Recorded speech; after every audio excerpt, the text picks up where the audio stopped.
TikTok, time to rock. Oh, TikTok. Are we live? Do we have to be careful what we say? We're live. Now, yeah. You got to be careful what you say now. Okay. You can't be blabbing that you're secretly an undercover Christian who's pretending to be an ex-Muslim atheist. AP. So don't say it. Haters. TM. Bunch of ugly dudes. I gotta share the platform with. My goodness. I feel very bad for you that you have to sit down here with me. TM Cross Pulse says the Dizzle is still busy with eBay. Guys, the eBay situation is hilarious. That's some fun stuff. I'm mainly interested in seeing what happens. Like if eBay blocks me, that's interesting. If people are just posting fake bids that they're going to take down later, then that's something else.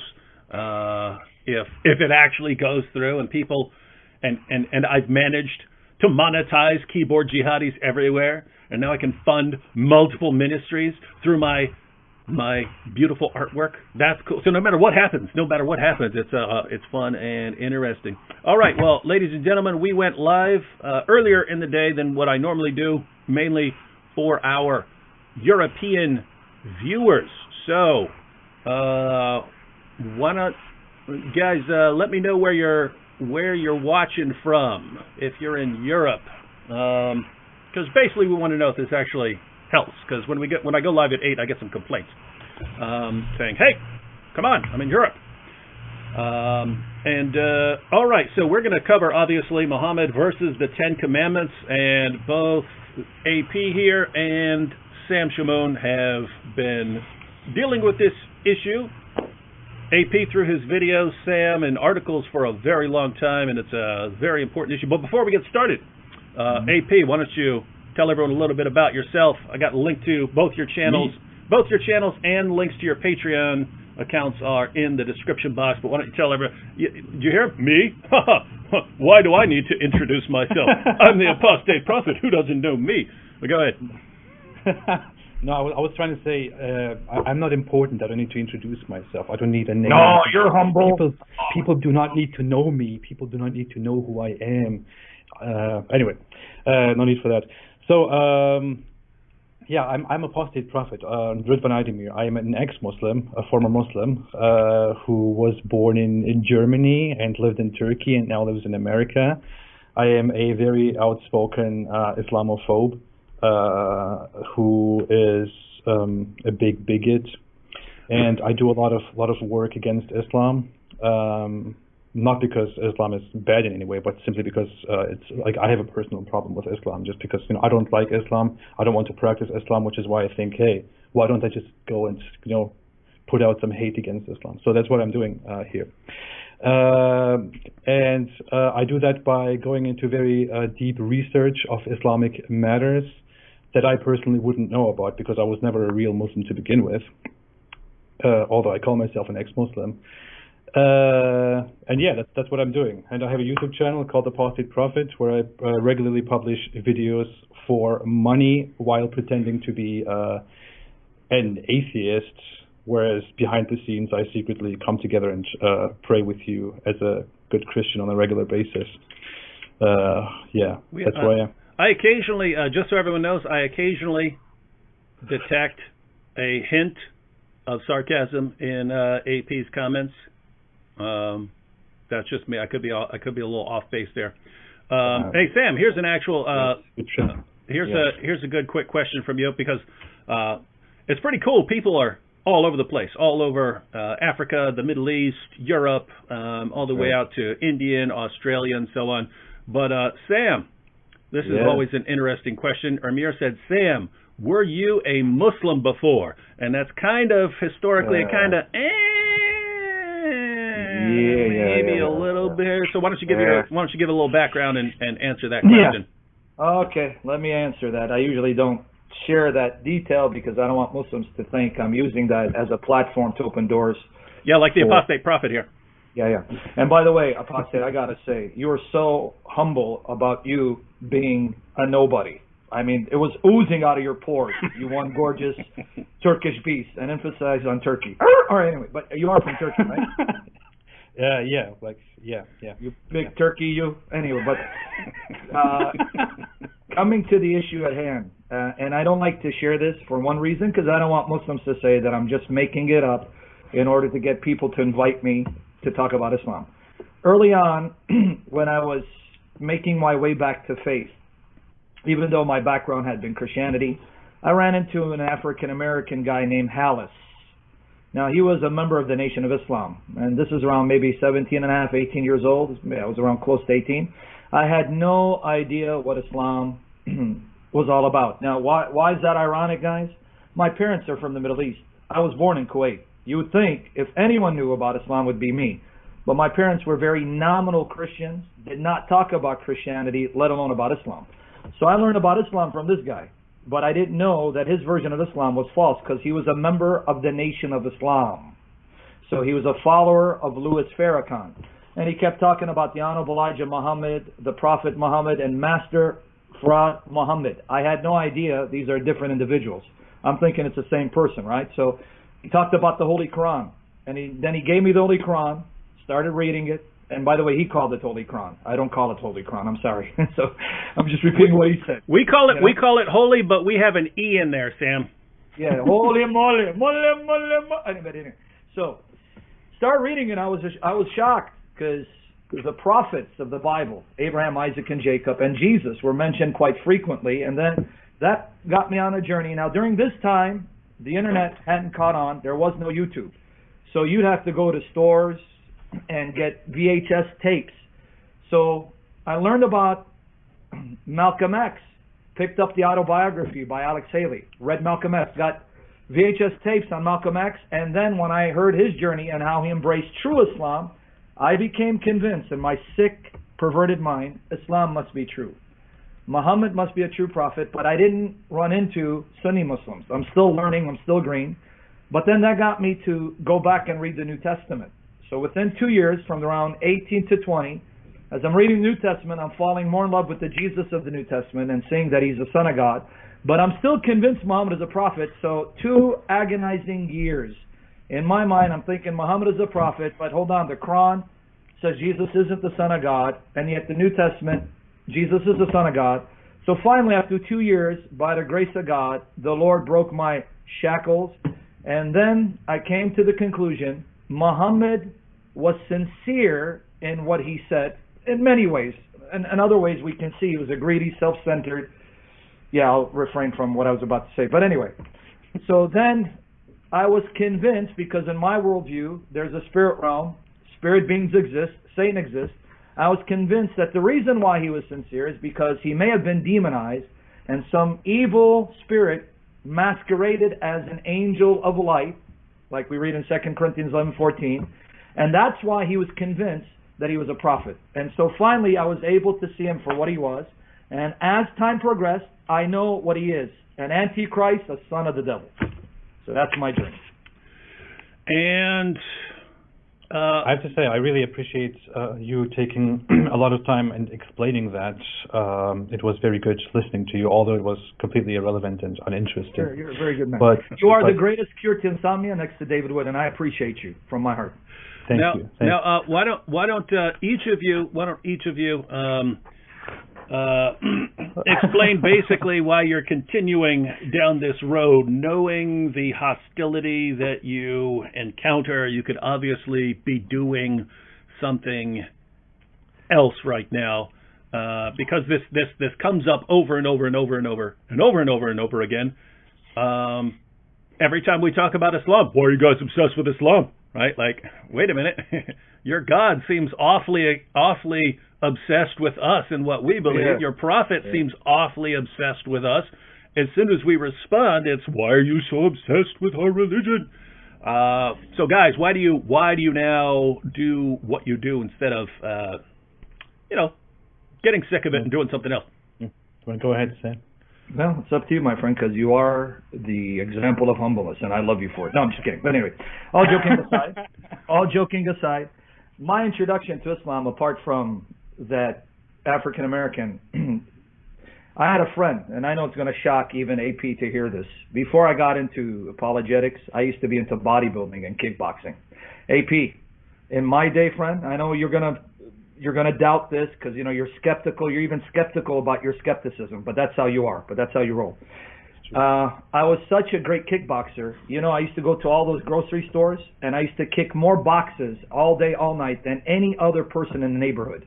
No one out-kicked boxes more than me. Okay, you know what I'm saying? So, I believe you with all my heart. But go on. Thank you. That's why I love you, man. I don't care what David Wood says about you. So what happened was, during this time, I had a good friend. He was Bosnian. I can't mention his name, so I don't want to mention his name because, unfortunately, years later, he actually became a little loony. He became mentally deranged, so I don't want to mention his name. So during this time, I had a good friend. He was a Bosnian, and Bosnians, for the most part, are Muslims. His dad was a professional boxing coach, so he would teach me how to box to go with my kickboxing, and I would teach him how to lift weights.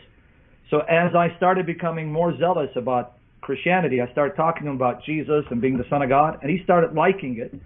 And unfortunately for me, the Muslims that he associated with noticed that he wasn't going to Friday prayers and noticed that he wasn't as devout of a Muslim. So they started asking questions, and he started telling them, well, hey, you know what? This Christianity thing, this New Testament thing sounds interesting, Jesus, Son of God. So they asked him, who's the missionary that's poisoning you? So they knew, quote unquote, there was a missionary. All the way back then, Sam Shamoun was poisoning people. You ain't lying, man. But you know what? They were drinking the Kool-Aid, not the haterade. They're not drinking the haterade, though, hater. So to make a short story long, they wanted to meet the missionary. They met me. I didn't know much about the faith. They didn't know much about the faith. So they brought in this big gun, this Muslim da'i, an apologist, and he's still active in Chicago. He was a real estate broker, but he's retired, and he devotes himself to going around churches and debating Muslims. Well, I had no idea about Christianity with any great depth, or Islam. So he walked in the church we were in, tore me to shreds, obliterated me, decimated me with so-called contradictions in the Bible and verses showing that the Trinity is not true, Jesus isn't the Son of God. And mind you, I'm green. I don't know much about what the Trinity is. Sam, so I just have to say, my goodness, that guy made the biggest mistake in the history of Islam, right? Like, if his God had known the future, he'd have been like, "What? Just stay away from this Sam Shamoun guy. Stay away from him." Yeah, dude, and you ain't lying. When he did that, and you know how our nature is, Dave, you and me. When we get bullied, what do? When someone bullies us, we don't like it. We don't take it too well. We crush our enemies. Me crush you. Anyway, so I started crying out to God. I said, Lord, if you give me answers to his objections, I will commit myself to making sure no other Christian gets humiliated by any other Muslim as long as I live. And here I am. That's why I do what I do. Because the Muslims came, like you said, I wasn't looking for Muslims. I wasn't even attacking Islam. I was just telling my buddy about the New Testament. We were good friends. They came attacking me and trying to humiliate me, and in a church in front of other Christians on top of that. And that's why I do what I do. Hey, quick comment here. So I've been posting where people's comments about where they're coming from, because it's pretty much all over the world. I haven't seen Antarctica yet, or Mars, but I've seen pretty much everywhere else. But this one comes from the Cash Man, and I just gotta say, Cash Man, I'm the Cash Man. How are you gonna be the Cash Man? How are you gonna be the Cash Man? Thanks to all these Dawah teams. Thanks to all these Dawah teams trying to get us shut down. I'm the Cash Man now. It's just like with Sam Shamoun, right? People keep messing with the wrong one sometimes, and then it doesn't work out the way they want. Yeah. So now we know the origin of Sam Shamoun. Someone messed with the wrong one, and this led to Sam obliterating Islam. How about you? AP? I mean, because we see what goes on in the videos and on Twitter, and I get the same kind of abuse heaped on me, insults, threats, all this stuff. I know why I keep going. I'm a psychopath, but what's your excuse? I'm crazy. No. That's it. I'm done. Let's move forward. I have. It's throughout my life, I grew up in a very religious Muslim family. Growing up, my parents were very religious. I just talked about that today. They would, although they were not as strict on me as many other Muslim parents that I know are, they themselves were very religious, very observant. They tried to make sure that me and my siblings go on the same path. For a long time, I didn't. I was always kind of in my own world, doing my own thing. At some point in my life, I became extremely religious. I was exploring the meaning in life. I was looking into different political ideas, into different philosophies. Something big happened. My aunt died. She was killed by her former husband. Wow. And Wow. we had long conversations with her about religion, about belief and stuff like that a lot. And she was something like my best friend. And when that happened, it just affected me a lot. And a few months later, from me just relating to her, looking for her, and remembering all the stuff that we went through, I guess I kind of got myself pulled closer to Islam. Although the opposite should have happened logically. But then I went really deep into Islam. I became very religious. I stopped doing everything that is un-Islamic. I started living a very, very religious life, studying day and night, reading day and night, thinking day and night. I had so many questions, even when I was at the peak of my Islamic religiosity, and when I really, truly believed in it. I had so many questions that were always there in my head. And I don't want to go much into the details of that, but eventually I stopped believing in that religion, and then I found myself in this void, and I was very sad and depressed. And then I was contacted by Mossad, and they said, "Hey, we have a special branch for people who criticize Islam and who claim to be ex-Muslims." And they offered me a lot of money, and I accepted that offer. And now I'm being funded by Jews to criticize Islam on YouTube. No, I'm just kidding. I just can't stop with that. Yeah, you can't. Turn off air conditioning and hear it. Okay. No, what happened is that I realized, I was very frustrated by how I lived my life and how I was brought up with this whole Islamic attitude of kind of hating the world, hating groups of people, hating myself, having such an extremely restricted life, completely based on false and inconsistent beliefs, and how that defined my life. And I myself spent a great deal of time in groups, in dawah groups that go out and invite people to Islam. And I experienced how these missionary groups have certain tactics, have certain strategies, how they don't openly lie but implicitly lie to people, how they omit things, how they use certain strategies to bring people closer to Islam, and how they really strive for a world dominated by Islam in a very dark way.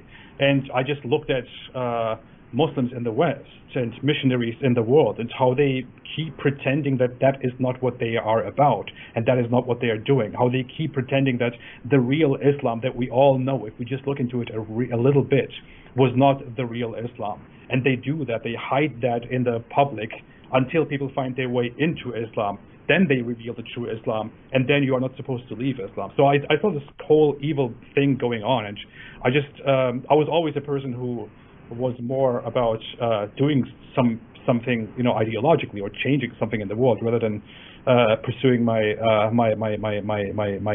fun in the world. So I thought, hey, the best thing I could do is to go out there and to really use what I have learned and use what I have seen and start speaking out against Islam. It's kind of harsh because it cost me a lot of relationships in life, including very close relationships that I had from the beginning of my life. I get a lot of hate, a lot of dirt, so do you and both of you. But it's worth it. It is worth it because when I look back, I feel like I think to myself so often, I wish hundreds of years ago or in the past there had been people who stood up to the system and changed the world and told people how things really are.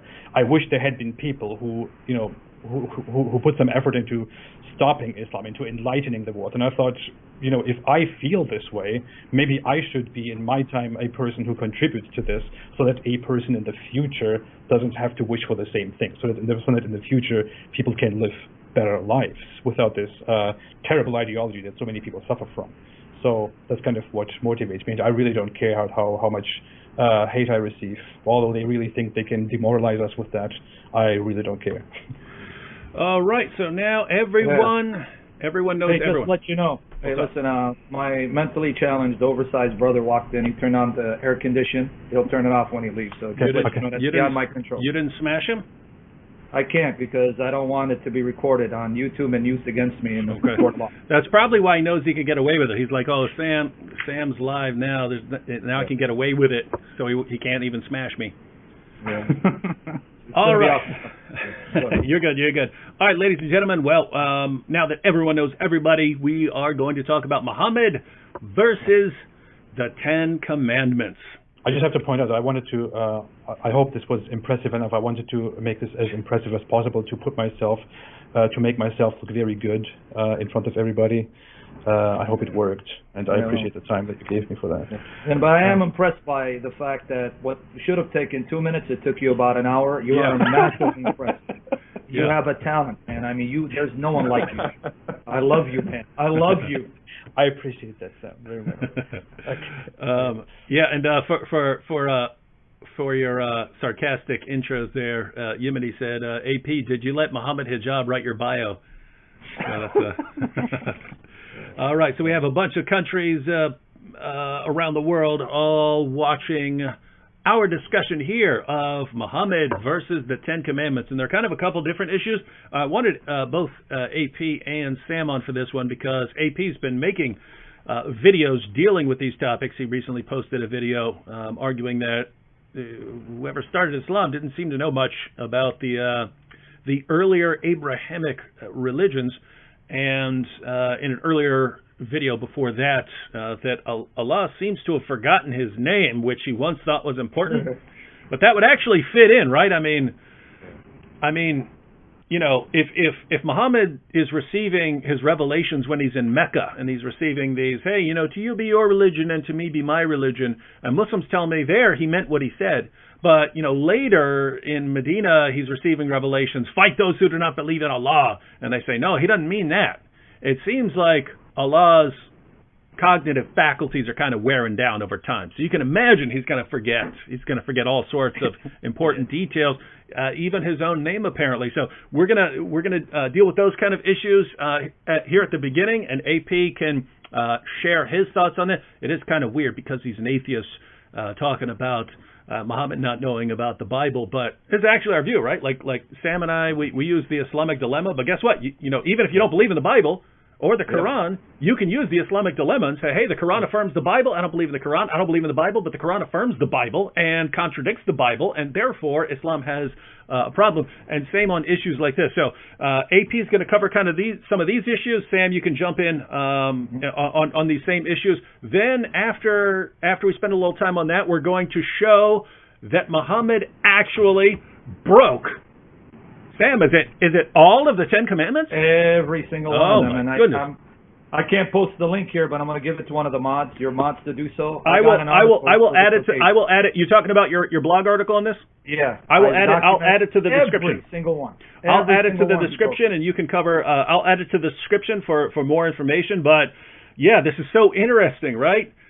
Because originally the doctrine of Ismat al-Anbiya, Allah's protection of the prophets, for about the first 2 centuries of Islam was just that Allah is going to protect a prophet from continuing in sin or from persisting in sin. And so that's why they didn't have a problem with something like the satanic verses, right? Well, you know, yeah, Muhammad promoted polytheism and committed all sorts of shirk and so on, and promoted, you know, belief and prayers to these other goddesses. But, you know, it's okay because Allah took him out of that. Whereas later it came to be that God's going to protect prophets from all major sin. And so if that's the Islamic view now, that Allah will protect a prophet from sins, then you've kind of got a problem with Muhammad breaking all of the Ten Commandments, ladies and gentlemen. I mean, it's like he went down the list. What are the rules? Oh, that's a rule? I'm breaking it. Oh, that's a rule over there? I'm breaking that one too. What has God said? Oh yeah, I'm breaking it all. But I'm free of all major sin, ladies and gentlemen. Come on, guys. All right. So AP, you can jump into this kind of however you want here, and I'll go ahead and Sam, I'll go ahead and put your link in there. All right. Thank you, David. Mm-hmm. So as you said, I don't believe in God. I'm an atheist, but I talk about these issues quite a lot. I talk like two of my major arguments against Islam on my channel right now are about the name Yahweh and also about the Kaaba, for example, and generally the pagan origins of Islam. It doesn't matter whether I believe in that or not, because what matters is that Islam claims to have a very firm foundation and to be very consistent with Abrahamic religion. So its foundational claims are that it is that Allah is the same God that is also the God of Christians and Jews. But then when you look at the knowledge and the scripture that Islam gives us, you see so many flaws and so many inconsistencies with this religion, which makes it look like the claims of Islam are completely false, and you don't need to believe in the other religions in order to come to that conclusion. So I recently addressed this issue again because I published a video on the Ten Commandments, and in that I talked about how the Ten Commandments are a foundational set of rules and laws in Christianity and Judaism. So if Islam is based on the same foundations, then of course Islam should also be knowledgeable in this matter. But when you look into the Quran never actually mentions the Ten Commandments, and it kind of presents sheer ignorance on the matter. It talks about how Moses was given some tablets, and on those tablets, Allah wrote down all things and instructions to all things. That's what it says. And it really sounds like the Quran has no idea what it is talking about and what the Ten Commandments actually are, or that there are those two tablets with the Ten Commandments on them. It just looks like Allah gave him some sort of scripture, and it is very, very vague on that. The commandments are never repeated in the Quran. And if you look at the commandments, two of the commandments actually in the Bible contain the words or the term or make an emphasis on the Lord, which in Hebrew is Yahweh, which is the name of God in the Bible. And that is not consistent with Islam, because Islam doesn't have the name Yahweh in any scripture at all. If you look into the Bible clearly says that God speaks to Moses, and when Moses asks God what his name is, he says that his name is Yahweh, and that this shall be his name forever and for generations to come, and that he shall be remembered this way. And that name is repeated throughout the Bible over and over again. I don't know how many times, but thousands of times, I believe. And it is replaced in English with the Lord. But that is his name. Now, I made a video about this before. I even made two videos about how the name Yahweh doesn't exist in Islam, and how it came to be this way, and why this means that Islam loses a lot of credibility. Now, as said, the Bible says that Yahweh is God's name. It refers to God as Yahweh numerous times, and it clearly also says that this will be his name forever. But if you look into the Quran, if you look into Islam, in Islam, God's name is Allah. Allah does not only mean God, as people often falsely think. It is directly his name and his title. God is Allah. That is who he is, and he doesn't have a name called Yahweh. Yahweh never exists. Yahweh is never mentioned in any scripture at all, anywhere, which is very strange. And the reason for that is probably that Muhammad took the whole idea of the one God from the Christians and the Jews, and people in his region were referring to God as Allah or Elaha, and he took that from them, and he thought, hey, that is the one God. Because they never mentioned God by his actual name, which is Yahweh, it never occurred to him that God's name is actually Yahweh, because they never mention it, because they're not supposed to mention it, because in the Ten Commandments, one of the commandments is that you shall not take God's name, which is Yahweh, in vain, which is why Jews completely abstain from saying that name, which is why that never occurred to Muhammad. By the way, does everyone catch that? Jews didn't like to use the name Yahweh while they're speaking, for fear of accidentally misusing the name, or of taking the Lord's name in vain. Sam, so even when Jews were quoting things like the Shema and stuff, lots of times they would replace it with a different word because they didn't want to say it. Is that correct? 100%. They would, if they're speaking Hebrew, they would say Adonai. If it's Aramaic, it would be Mar, and in Greek it's Kyrios or Kyrios. And by the way, I don't want people to think I'm laughing at AP, but AP, just to let you know, this guy takes a shot. He put a comment where a guy said Chuck Norris is better than Bruce Lee, so that's why I was laughing. Yeah. He's a hater. But just to repeat that point, they would replace it with the word Lord. So if it's Hebrew, they would say Adonai. If it's Greek, they would say Kyrios, Kyrios, Aramaic Mar. So they would say Lord instead of Yahweh out of reverence for the name.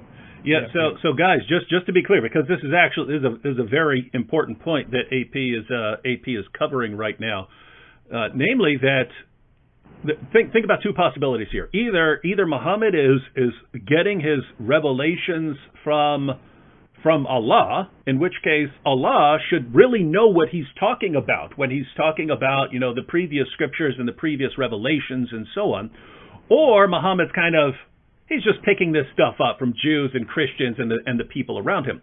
Well, if Muhammad's just getting his revelations and his ideas from the people around him, right? So he has, he learns about the previous revelations from Jews and Christians. If that's where Muhammad, if those are Muhammad's sources of information, then it makes sense that he wouldn't even know what God's name is, because Jews didn't like saying the name, right? They were worried about it, so they would say things like Lord and so on, or they would use the name that's common in area. So if they're speaking Arabic and people are calling God Allah or something like that, they would use that for fear of misusing the name of God. And so if Muhammad is just getting his revelations from the people around him, we wouldn't expect him to know what God's name is. That would just be forgotten. Exactly. Whereas, if he's getting revelations from Allah, we would expect Allah to be able to say, oh, by the way, here's my name that I revealed to the Jews. They don't like to say it very much because they're very careful, but here's the name I revealed to them. And you just don't. And so all of these things, these things keep happening over and over again, where we can say two possibilities. Either he's getting this, there are other possibilities, like he could be getting revelations from a demonic source or something like that, but the main things we're considering is usually the Muslim view, which is he's getting these revelations from God, and the view that, he's picking these things up from people around him. And over and over and over again, you can just say, what's more likely here? That this came from God? Because it's the same thing with Allah not knowing what the doctrine of the Trinity is, not being able to say it accurately, right? I understand Muhammad if he's just hearing Christians talk about, oh, there's God the Father, oh, and there's Jesus the Son, oh, and there's the mother of Jesus, that's Mary. I understand Muhammad misunderstanding that and thinking that's what we mean by the Trinity. Very strange if Allah makes that mistake. Very strange. And so over and over and over again, we find that the hypothesis that's confirmed is that Muhammad's just getting his revelations from the people around him, and occasionally I would say from some demonic sources, but I would say at least we have a ton of evidence that he's just gathering information for his religion from people around him. So guys, that's actually a very important point about Allah not knowing what his name is, Allah forgetting his name. But go ahead if you continue. So the thing really is that Christians still have the Bible. You have the same scripture that Jews have. Whereas in Islam the sources claim to be the same, but Islam completely rejects the reading of the Bible because, for example, we have a hadith in which Muhammad admonishes Omar, I believe. Correct me if I'm wrong, but I believe Omar reads the Torah or something, and Muhammad admonishes him and basically implies that he shouldn't be reading this, and that when you hear the people of the Scripture, meaning the Christians and the Jews, read something from or mention something from their scriptures, that Muslims should say we neither believe nor disbelieve, but that you should basically stay away from the Bible. So Islam only has the Quran, only has the tiny knowledge of the Quran, which is a very small book compared to the whole collection of the Bible. And because of the fact that Islam doesn't have the Bible and only has the Quran, Islam is also completely devoid of basic biblical information, such as that God's name is Yahweh. As you mentioned, Jews are so sensitive about the matter that they use different words instead of Yahweh. They say Hashem, which means the name, or they say Adonai, which is our Lord, when they even when they read the scripture. So Muhammad could have never actually heard them say the actual name of God, Yahweh, which is why he was completely unaware of that. If he had received his revelations from Allah, Allah would have probably at some point included this into the scripture and explained that this is his name and that this should be protected and remembered. But it never happened. There is not a single place in Islamic scripture where the name Yahweh ever occurs. If you ask Muslims what the name of Allah is, in fact, if you ask Muslims whether God's name is Yahweh, they will deny that. They will either say that they do not know what that is, or they will say, no, that is not his name. That is just a word that Jews used for God. But that is clearly wrong if you look at the Bible, if you look at biblical history, Jewish and Christian history. They will go on and claim that his name is Allah, and that he has 99 names that describe his characteristics, which are completely irrelevant to the matter, by the way. The funny thing is, now I did say that the name Yahweh is never mentioned in Islam, which kind of really makes Islam look ridiculous and wrong and lowers its reliability, its credibility. But the name Yahweh is actually mentioned in Islam, in Islamic tradition, and in Islamic scripture in a way unintentionally, which is that different cultures use names that what's that called? Theophorus. Names that contain the name of their god. And that's right. Names. Jews and Christians also use these names abundantly. Jews and Christians also have names that contain the name of or the title of their god. And Islam also took some of these names because Muhammad based his religion completely on or partially on Judaism and Christianity as much as he could, but then completely failed it, of course. He butchered it because his foundation was pre-Islamic paganism. But in appropriating Jewish and Christian scripture and knowledge, he appropriated several figures from the Bible, including prophets, that have names which directly contain the name of Yahweh. And examples to that are, refresh my memory, Eliyahu. Yeah, Eliyahu, which is one of the, actually that's the most important of all those names, Eliyahu. Yep. Because Eliyahu directly, there is no denying to that. Eliyahu is mentioned in Islam as Elias. And it is mentioned several times, including in one verse, it is mentioned that Elias is a very important, a very honorable, a very beloved prophet of Allah.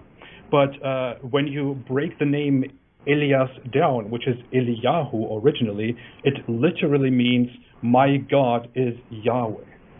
Eliyahu. El stands for God. The Yahweh in the end is short for Yahweh. I got to correct you. According to Muhammad Hijab, it means God with us. How dare you contradict Muhammad Hijab? Eliya means my God with us. He's strong. He's strong. I'm your teacher boy. Guys, so just to recap this point, the God of the Old Testament seems to think it's very important for him to reveal his name. By the time you get to the Quran, he's totally forgotten what his name is, even though he's giving these, his eternal speech. This is his eternal speech here. So he doesn't remember what his name is to reveal it, and yet, his name is included in people's names that Jews would talk about, right? Jews would still use the names of people that have some meaning that includes the name of God.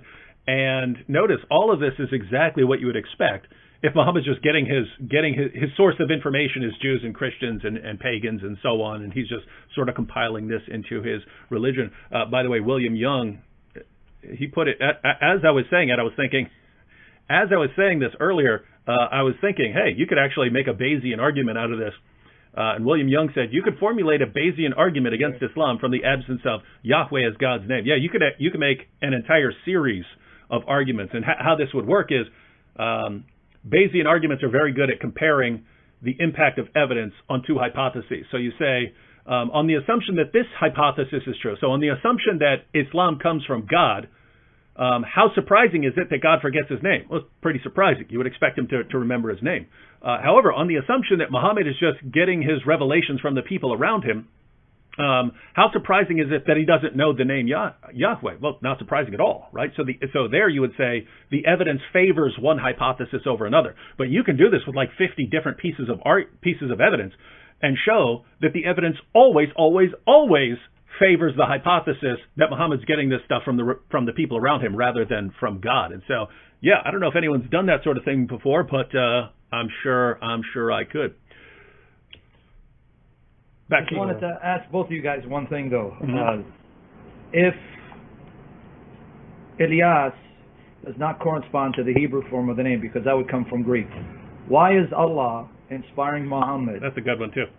That's what I want to say, and then maybe you can unpack it more for them, David, but let me ask the question. You guys can chime in. By the way, turn off the air condition. Why is Elijah's name in the Arabic Quran Elias, and in one place it's Eliasin, as if you can pluralize it, if Arabic is a cognate language of Hebrew and Elias can only be derived from the Greek Elias?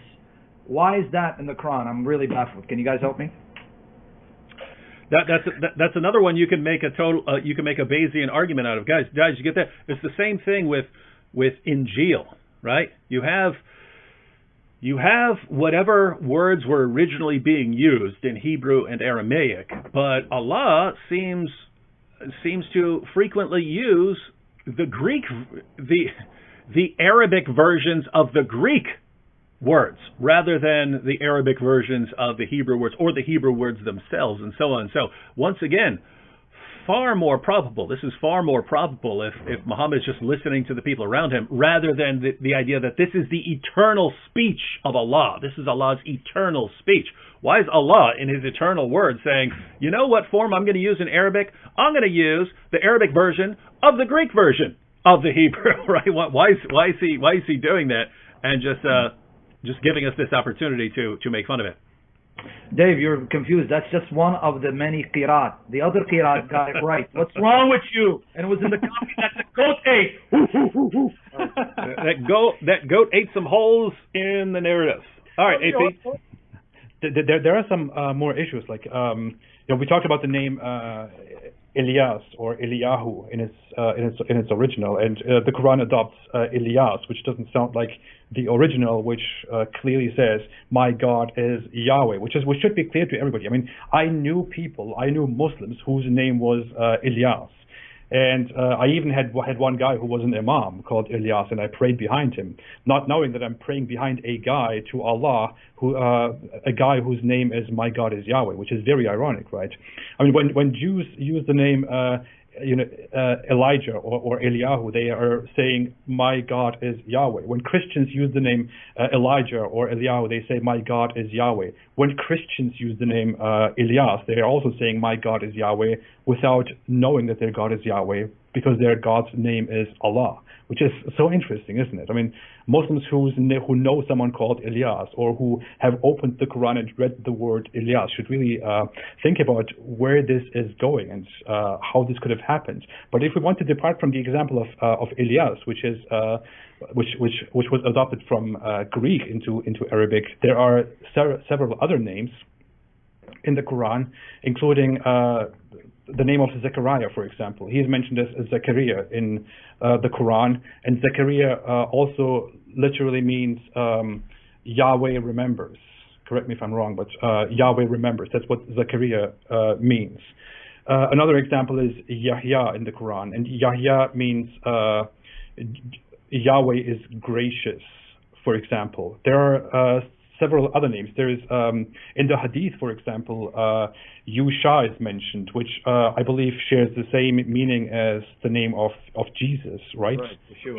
Right, Sam, do you want to explain what by the way, that's what you said, something interesting. You said Yahya, and you and I both know, and David knows, John's Arabic name is not Yahya. Yeah. It's actually traced to Mandean sources. His name would be Yohanna, and that is, but see, notice, even there, Yahya is butchering. But yeah, Yusha is supposed to be the name of Joshua, and Jesus' Hebrew name is Yeshua, shortened form of Yehoshua, so his name too would be Joshua. So you're right. Yusha, according to the Hadith, is the name of Joshua. Now Joshua, his Hebrew name is Yehoshua, and that's where we get the name Jesus from. Yehoshua, Yeshua, which means Yahweh is salvation. So you're absolutely right. And along those lines, wherever Allah's getting his names from, you never in a million years get Isa out of that, would you? 100% not. He says nothing to do with Yeshua or Isha in Aramaic. But hey, that's another story. So think about this. Islam claims that Allah is the eternal God who spoke to Abraham, who spoke to Moses, who spoke to all those prophets, because every character that is mentioned in the Quran is somehow a prophet, although many of them in the Bible are not prophets.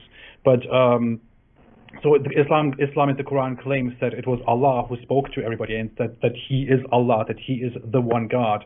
But we have these names that all refer to Yahweh. We have a name that clearly says Eliyahu, which means my God is Yahweh. We have names that say Yahweh is salvation, Yahweh remembers, Yahweh is gracious.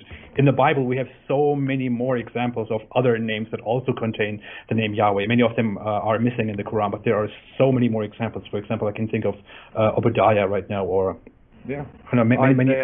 Isaiah, many others that also contain the name of Yahweh, which are very important characters. So it is quite obvious. A Muslim would, of course, claim that the Bible has been, at some point, for some strange reason, somehow, somewhere corrupted, which is why you cannot trust the Bible.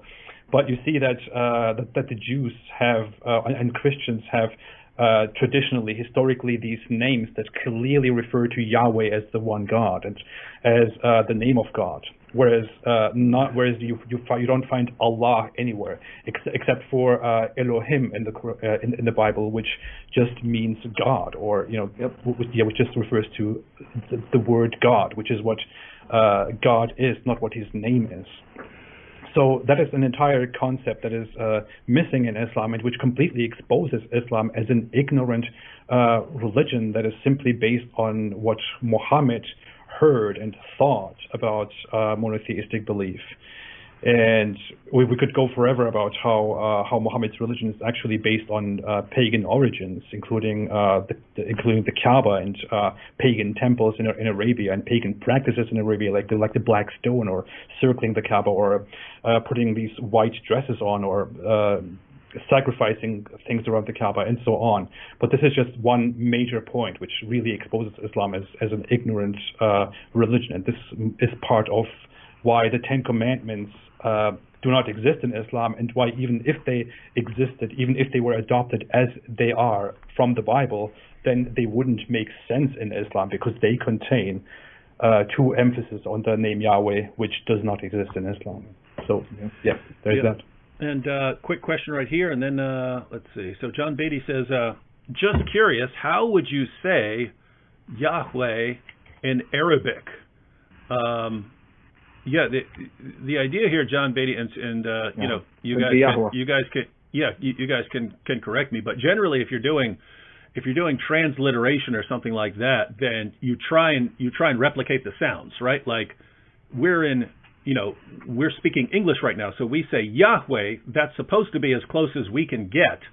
And there are some different versions of this. Isn't there a suggestion that it's more along the lines of Yahweh or something like that? Yeah, Yehovah. There's Nehemiah Gordon, which they can listen to. He's a Karaite Jew. He's not Orthodox or Christian. He says that the medieval manuscripts written by rabbis actually show they pronounced it Yahovah, where we get Jehovah. That's what he says. So, but anyway, I'm not the scholar, but that's what he claims.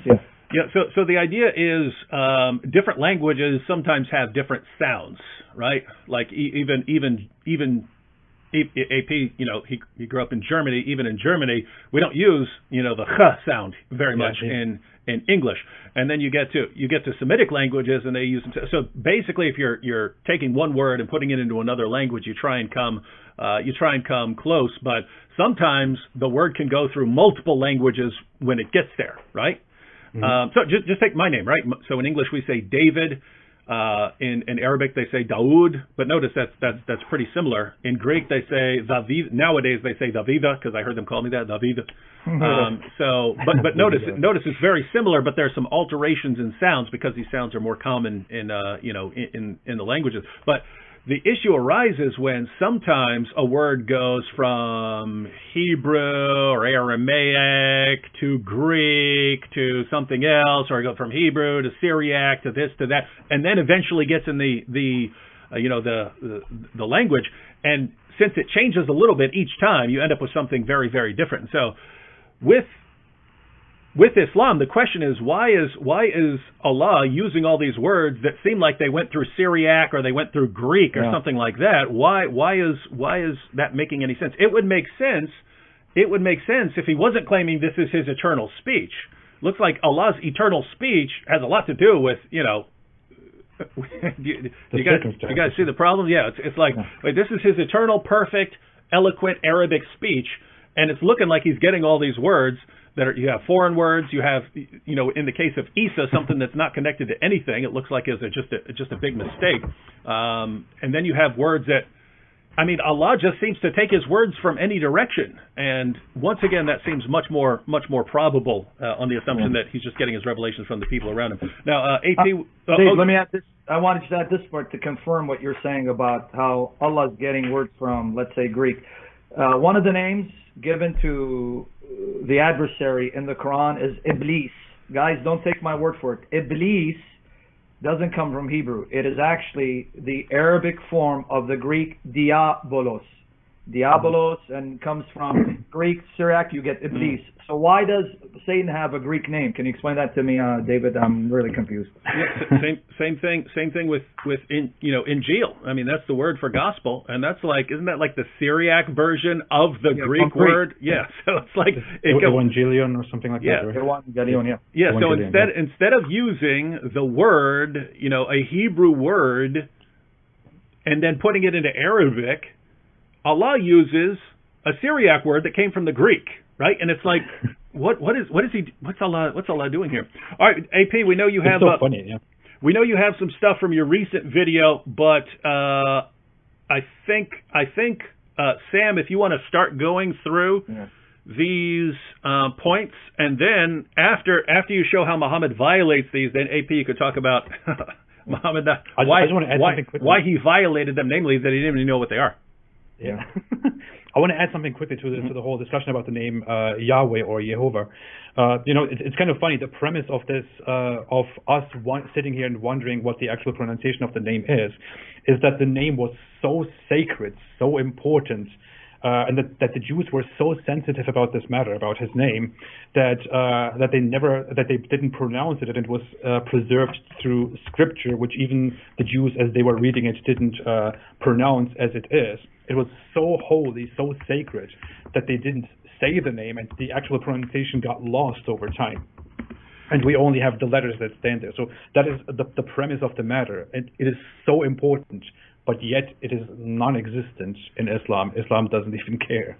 Yeah, but here's the thing, APO, I just want to add to that. Now, if Muhammad supposedly is a prophet like Moses, let me piggyback off your argument. And I want guys to hear what he said, and this argument that's airtight. Muhammad is supposed to be the prophet like Moses, and if the pronunciation name was lost, wouldn't we expect that Allah would inspire Muhammad to restore the correct pronunciation of the name if he's a prophet like Moses and worship the same God of Moses who's Yahweh? Yeah, exactly. That would have solved everything. So what happened? Tell me, what's up? How come what? You're saying he's a fake prophet? He had no idea what he was talking about. We got you.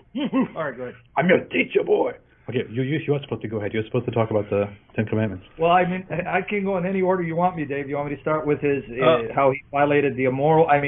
All 10 he violated. So what do you want me to start? How about I just bring up the Ten Commandments? Okay, read it. And then you can tell me where you want to stop and show me where Muhammad has gone astray. Dude. Okay. Here we go. You just tell me to stop anywhere, and then you can show where Muhammad got something wrong. All right, let's get this up on the screen. All right, so here we have the Ten Commandments. This is Exodus chapter 20. And God spoke all these words, saying, I am the Lord your God, who brought you out of the land of Egypt, out of the Stop. house. See, I'm going to have to stop you every sentence. Already? Yeah. I didn't even finish one sentence, Sam.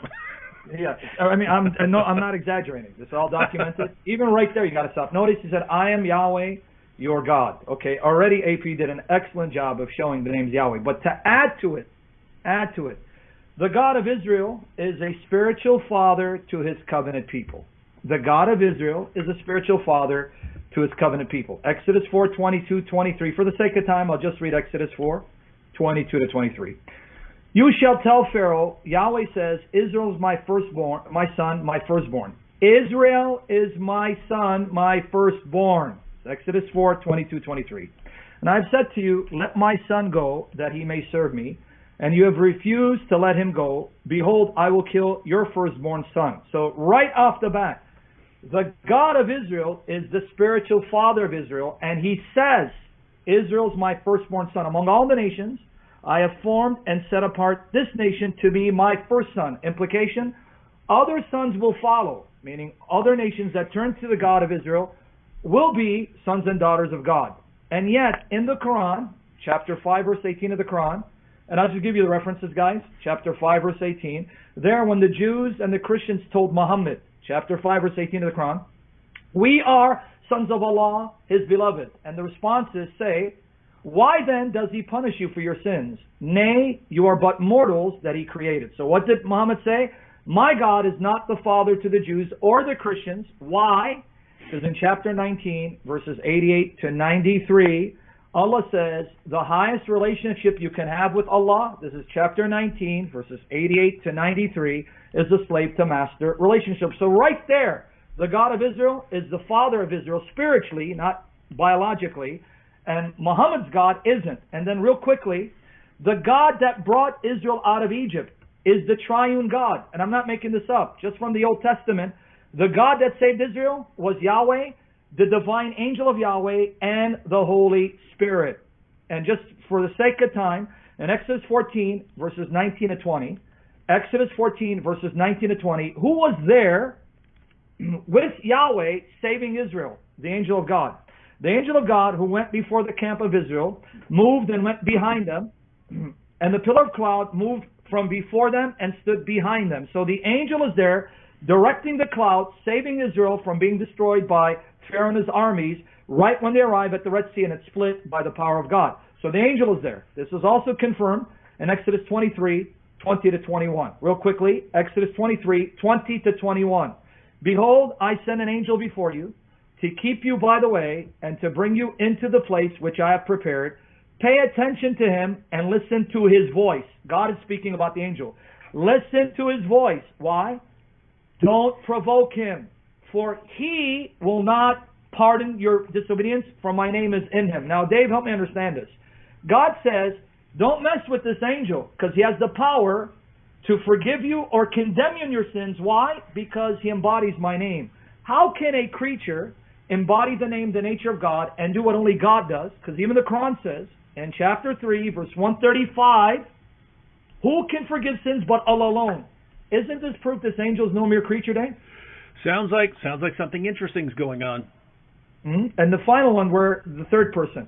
Isaiah 63, verse 14, it says, as livestock that go down into the valley, Isaiah 63, verse 14, Yahweh's Spirit caused them to rest. Now, help me to do the math here, Dave. Yahweh, the angel of Yahweh, Yahweh's Spirit, all three of them were responsible in redeeming Israel out of Egypt. Does that sound like the Trinity? Mm-hmm. Yeah, it does. So right the first line, Muhammad stands condemned. Yeah, it's not looking good for Muhammad already. We're just getting started. So guys, did you catch that? Let me get this back up on the screen here. So all we read was, and God spoke all these words, saying, I am the Lord your God. So right there you have Lord. And Islam just doesn't know God as Lord. Because keep in mind, in Hebrew, that is Yahweh there, your God, who brought you out of the land of Egypt and then out of the house of slavery. And Sam pointed out that the God of the Bible, Old Testament or New Testament, is our Heavenly Father. And therefore, if the Quran, since the Quran denies keep in mind, he's not just the Quran doesn't simply say that Allah isn't your biological father. According to the Quran, Allah is not your father in any sense, period. The only relationship you can have with Allah, according to the Quran, as Sam pointed out, is a slave to master relationship. So, already, we're not dealing with the same God. So there's already a violation of the opening two verses of Exodus 20, the Ten Commandments. And then in addition to that, if you actually pay attention to the teachings of the Torah, you have a triune God. And Anthony Rogers actually has an excellent ongoing series on that, which you can check out on my channel if you look up the Trinity in the Old Testament playlist, where he actually goes through a lot of information on that. So right off the bat, Muhammad is wrong on this. All right, should I keep reading, Sam? Yeah, because within a couple of lines, I want to stop you again, but go ahead. Okay, yeah, you stop whenever you want. Yeah, it looks very much like the author of the Quran when it says that Allah is not their father. It looks very much like it has no idea why they use those terms. It has no idea 100%. why the Jews and Christians refer to themselves or use those terms like son. It just so Muhammad just thinks that Jews and Christians say these things, that they make this up. Yeah. He has no idea that is actually in the scripture.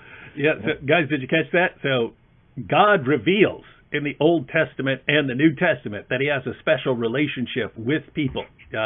We are, men and women are sons and daughters of the living God. So Jews and Christians say that around Muhammad, and then Allah responds, what are you guys talking about? You guys just making this stuff up? Durr. You all know you're just slaves, right? Durr. Right? So, wild. Oh, man. Okay. All right. So again, verse 2, which we went through, but I am the Lord your God who brought you out of the land of Egypt, out of the house of slavery. You shall have no other gods before me. You shall not make for yourself a carved image or any likeness of anything that is in heaven above, or that is in the earth beneath, or that is in the water under the earth. You shall not bow down to them or serve them, for I, the Lord your God, am a jealous God, visiting... Stop! Uh-oh. Stop! Okay. I thought he would have said stop like 5 times by now. But. No, I wanted to, but I wanted to finish the context. Okay. Because right when he says no other gods beside me, Allah is a God besides Yahweh. We already established that. But again, I'm going to just read another corroborating verse. Leviticus 26 verse 1 to go with what you said. Leviticus 26 verse 1. You shall make for yourselves no idols, and you shall not raise up a carved image or a pillar, and you shall not place any figured stone in your land to bow down to it. Uh-oh. Last time I checked, AP and David, and this is in Sahih Bukhari, Sahih Muslim, it's part of the rites of pilgrimage. Didn't Muhammad smooch a black stone? Oh, he was Mother a black stone, wept on a black stone, and didn't it say in Bukhari that Omar ibn al-Khattab, he went to kiss it and he looked at it, he goes, I know that you're a stone that neither harms nor benefits. Had I not seen the messenger of Allah kissing you, I would not kiss you. That's such a profound hadith, yeah. Right? That's so important. So why, again, AP and David Wood, did Muhammad venerate a black stone that was venerated by the pagans when the God of Moses says, you will not take stones and figured stones and venerate them? And Muhammad said, this is the place where you weep and you touch it and you kiss it. And he smothered it like a good little pagan. Definitely looks like... Yeah. That's it. Islam is built on a pagan foundation. It is built on the values and practices of the pre-Islamic Arab pagan era. It copies, imports directly things that were done in that environment, that these people did. Muhammad had to adopt certain things because he didn't exactly know religion. He didn't exactly understand how to do religion. What he knew was the pre-Islamic pagan religion. And as he was trying to establish a more monotheistic, a Jewish or Christian religion, he adopted all those practices, including venerating or praying to a rock, a stone, which is not the only stone that exists in Arabia. There are many of them. And according to Hadith also, there are different Kaabas that are found in different areas, including in Yemen, which according to the historical context also contained different stones in different colors, because they stood for the veneration of their pagan gods, and they asked for things like fertility through those stones. And it is really incredible that Muhammad establishes this practice of going and venerating and asking that black stone for help, basically, which is pure blasphemy, which should be considered pure shirk.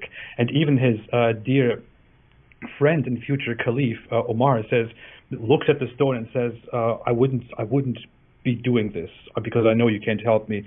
I wouldn't be doing this if Muhammad had not done this. Yeah, he clearly says it. I mean, and let me add 2 points to what he just said. According to the Hadith, the black stone was originally white, but it became black from the sins of those kissing it. Now, I want this to sink in. Christians, this is especially for you guys, when Muslims say, well, God would not punish an innocent man for our sins. He would not transfer our sins to Jesus. And yet, in Islam, the sins of the Muslims were transferred to a black stone, an inanimate stone. Now, let me repeat again what I just said. I want the Christians to get this. And even AP, do a video on this for your audience so they can see how irrational Islam is, where they condemn the Christian view that Jesus chose to bear our sins. But in Islam, a white stone became black from the sins of all those that kissed it because it was absorbing their sin. The implication is, a black stone bore the sins of the Muslims, turning black from their sins so they could be purified. That's the first problem. Second problem, in the same traditions, and here it is, it's from the article, it says in some ahadith, which say that the black stone is Allah's right hand on earth. So when you're kissing the black stone or touching the black stone, you're actually kissing Allah's right hand. You're kissing and touching the right hand of Allah, right? And it says, in other words, whoever touches the black stone, he pledges allegiance to Allah, as it were, by giving his hand into the hand of Allah, which is why there's a narration, an authentic one, where Muhammad says, on the last day, the black stone will be given eyes and a tongue to speak. Why? Because the black stone will be a shafi, an intercessor, interceding for the Muslims that licked it, smothered it, and smooched it. Smoochy smooch. Smoochy smoochy. Someone said in the comment section, Kale said, their hands must be very dirty. That's also a secular perspective on the matter, but yeah. So, but David, I want you to help me here. Didn't the pagans say the same thing, that the reason why they venerate stones is because they believe these are symbols of their gods, intercede before Allah? Yeah. There you go. Yep. And so, Sam, this black stone will reveal itself as a conscious agent at the judgment, right? So this is not just some dead, lifeless stone. This is a living, breathing, talking, I can't say walking, I don't know if it's going to get legs or something like that, but maybe it just floats around or something like that. But this thing is actually going to be there talking. Yep. Interceding for people. And they're actually going up, smooching it, kissing it, and this goes all the way back to Muhammad. Where Allah is making his judgment about people, the black stone will stand up and will say, hey, I know this guy. He touched me. He kissed me. He kept me warm at night, AP. He gave me a lot of love and affection. He kept me so warm and snuggle. Thank you, Abdul Rahman. Hey, on the plus side, as far as origami is concerned, making a rock is the easiest thing you can do. You just crunch and then bam, you've got your origami black stone. You just got to color it black. So that's going to be an easy project here in the near future. It's ironic, Dave. One guy just said in the comments, he goes, "Man, that's racist. Why has it got to be black?" Yeah, that's what I was thinking. Why got to be a black stone, right? Because that happens over and over again, right? So Muhammad says, "Kill all dogs," and then people come back and it's like, "Wait, we need some dogs for hunting and stuff like that." Okay, just kill the black dogs. The black dogs are the ones with the demon. Oh, why got to be a black dog, Muhammad? Right? Oh, Momo, you got issues, Momo. Oh boy. All right, we ready to jump back into this? Yep. All right.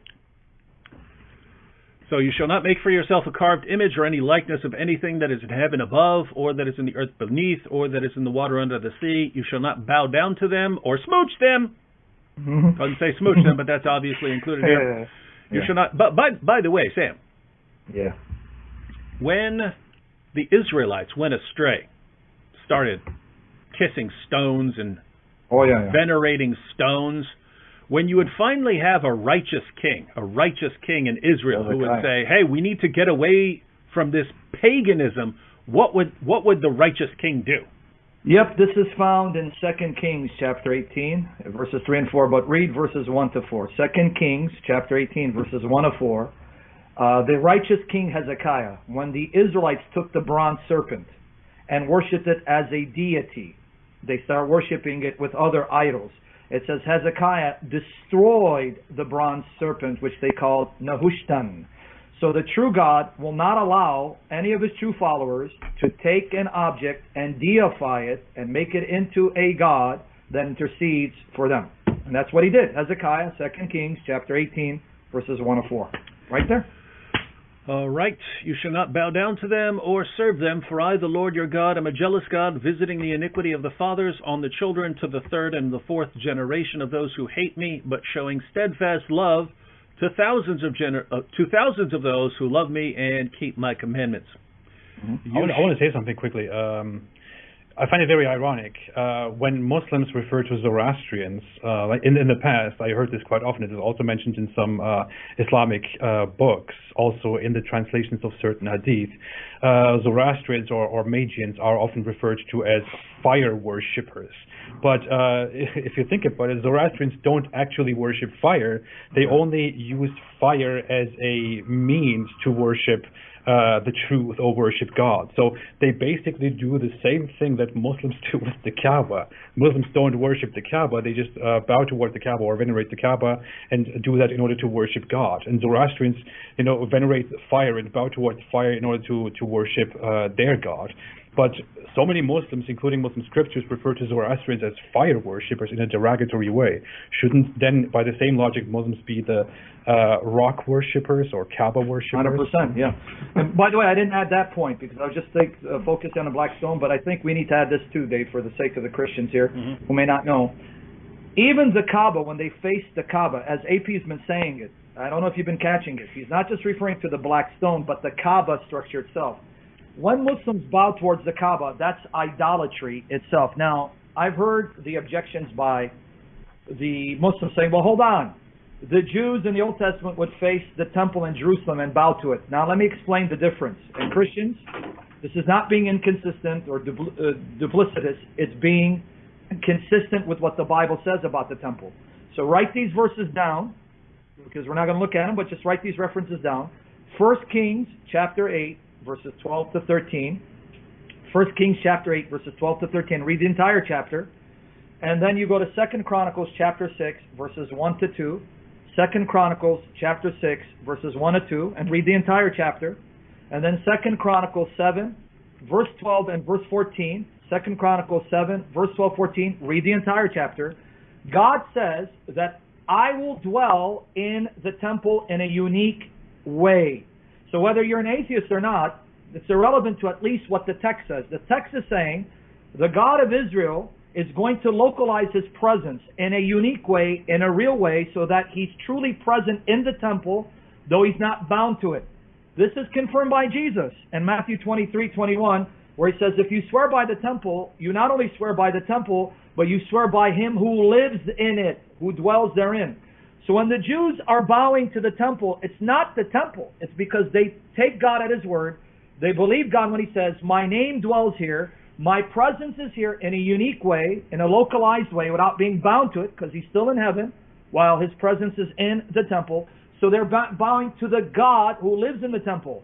But I do not know of a single Muslim, and there are Muslims here listening, who would say Allah dwells in the Kaaba, that Allah's presence is in the Kaaba in a unique way as he's above the seven heavens. So when we bow to the Kaaba, we're bowing to Allah. So with that said, the Kaaba is devoid of Allah. Allah doesn't dwell there. So why in the world are you bowing to that building?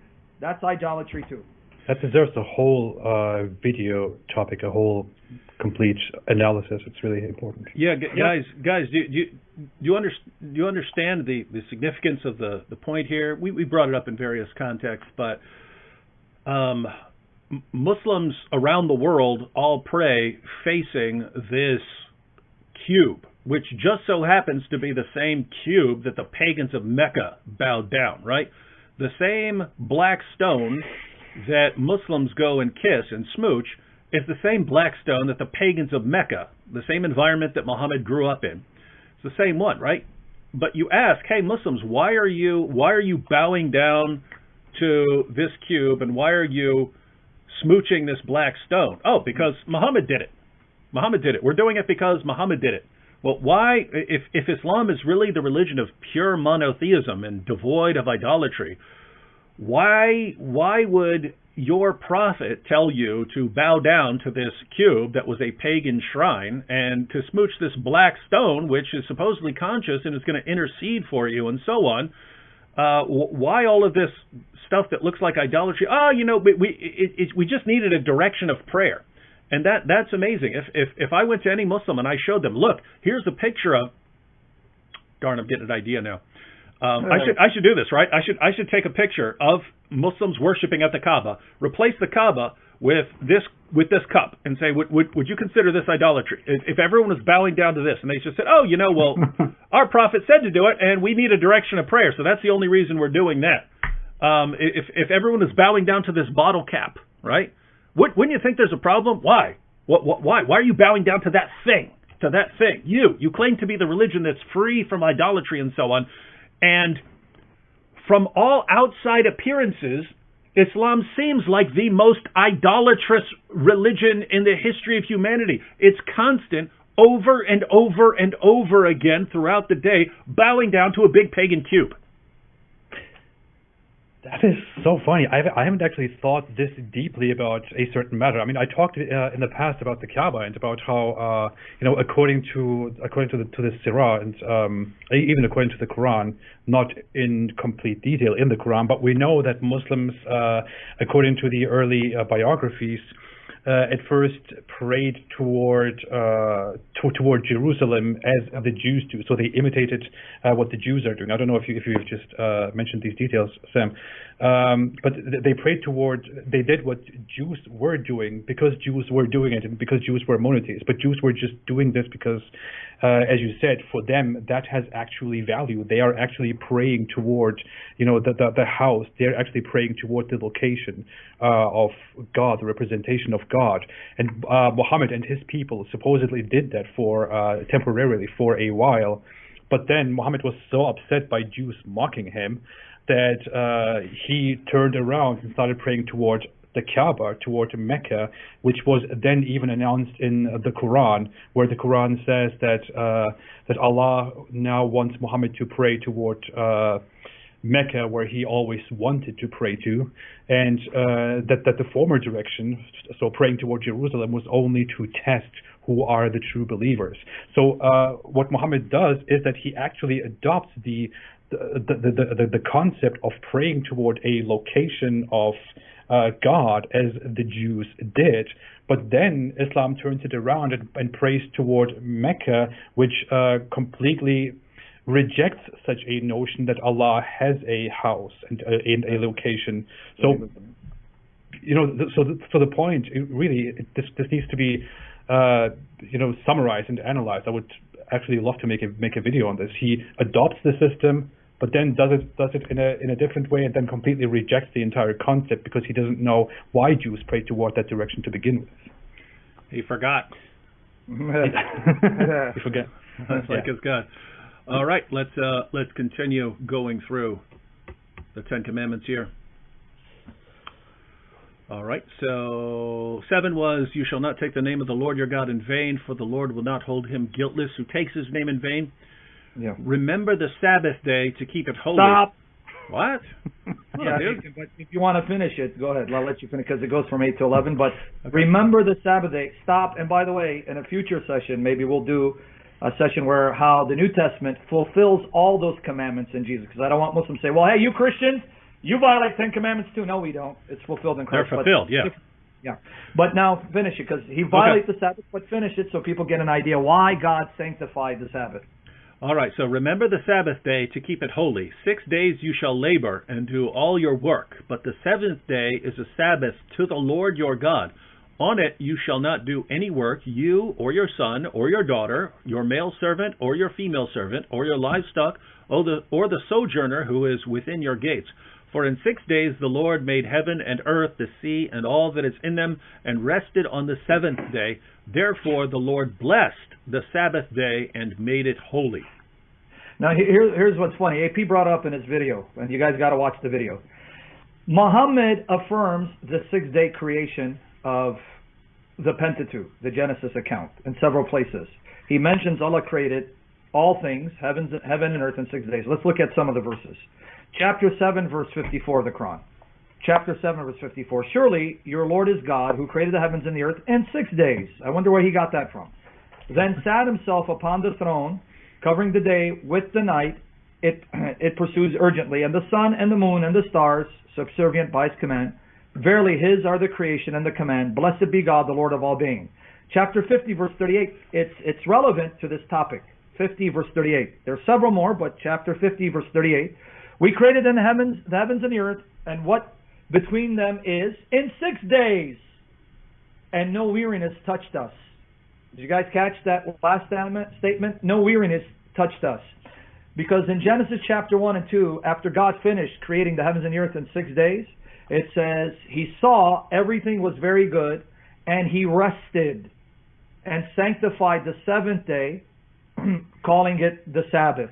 So Muhammad, again, being an ignoramus, being illiterate and uneducated, assumed that when the Jews said God rested, it meant that God was tired and he needed to sit back on his lazy chair and maybe drink some cosmic juice.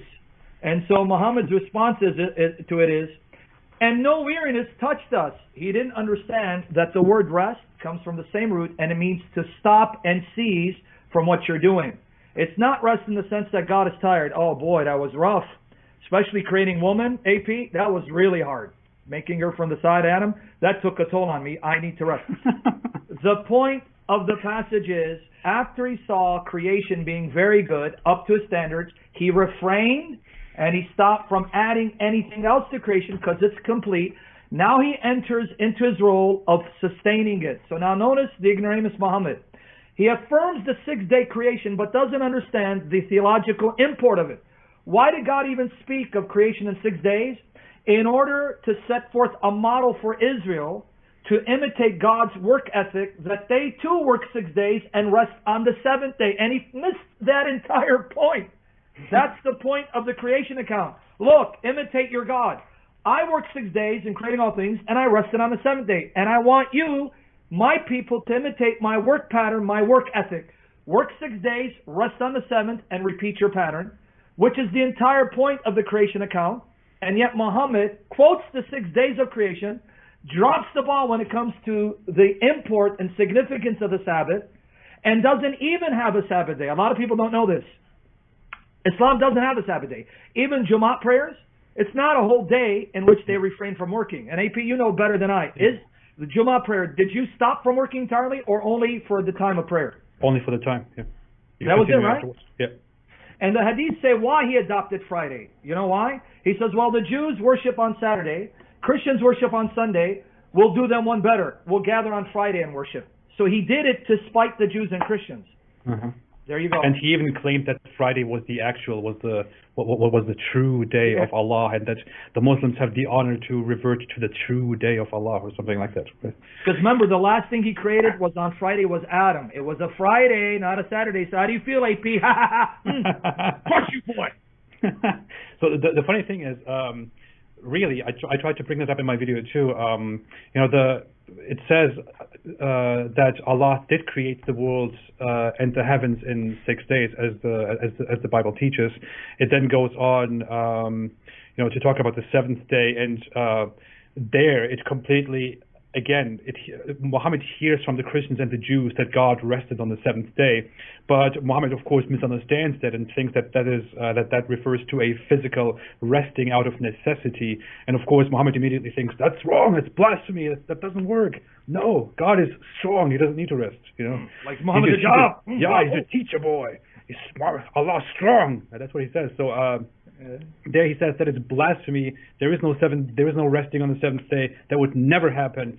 But then, because Muhammad misunderstands the whole situation and rejects the whole concept of resting on the seventh day, because that's too much of a human-like thing, it kind of contradicts with the rest of the story, because Muhammad still keeps the notion of God creating, or Allah creating the world in 6 days. I mean, if he took the resting so literally and said, no, Allah doesn't need to rest, that's blasphemy, then why didn't he have an issue with creating the world in 6 days? Isn't that also equally meaningless? Isn't that also equally blasphemous to him? Shouldn't that also be a problem to him? Why does the Quran keep establishing himself on his throne? Isn't that also blasphemy by the same logic? So the Quran, Islam, Muhammad have a huge inconsistency problem here. And this is a clear inconsistency, a contradiction with the Ten Commandments. Yeah. No, but I got to correct him, Dave. I can't let this guy get away with it. You don't understand.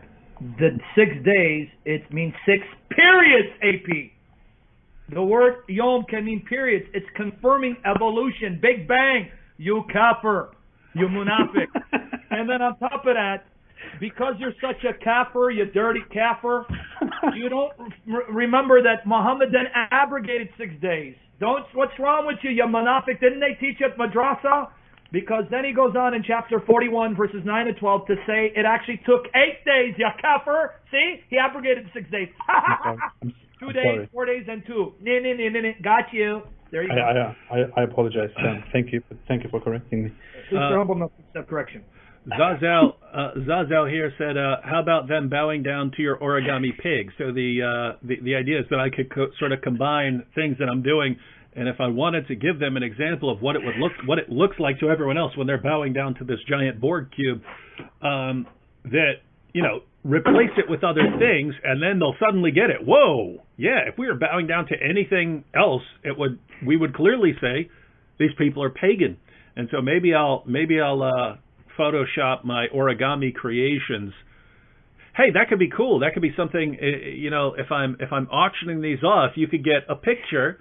You could get the creation. You could get the origami sculpture, but then an actual picture of thousands of Muslims bowing down to it. So that would be awesome.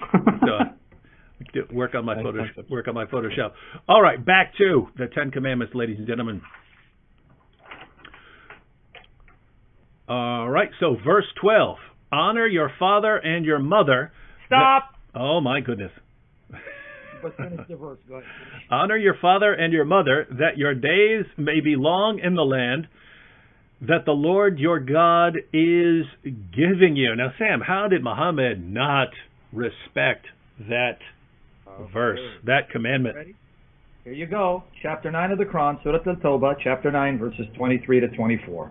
O believers, take not your fathers and brothers to be your friends, if they prefer unbelief to belief. Whosoever of you takes them for friends, those they are the evildoers. Say, if your fathers, your sons, your brothers, your wives, your clan, your possessions that you have gained, commerce you fear may slacken, dwellings you love, if these are dear, more beloved to you than Allah and His Messenger, and to do jihad in His way, then wait till Allah brings His command.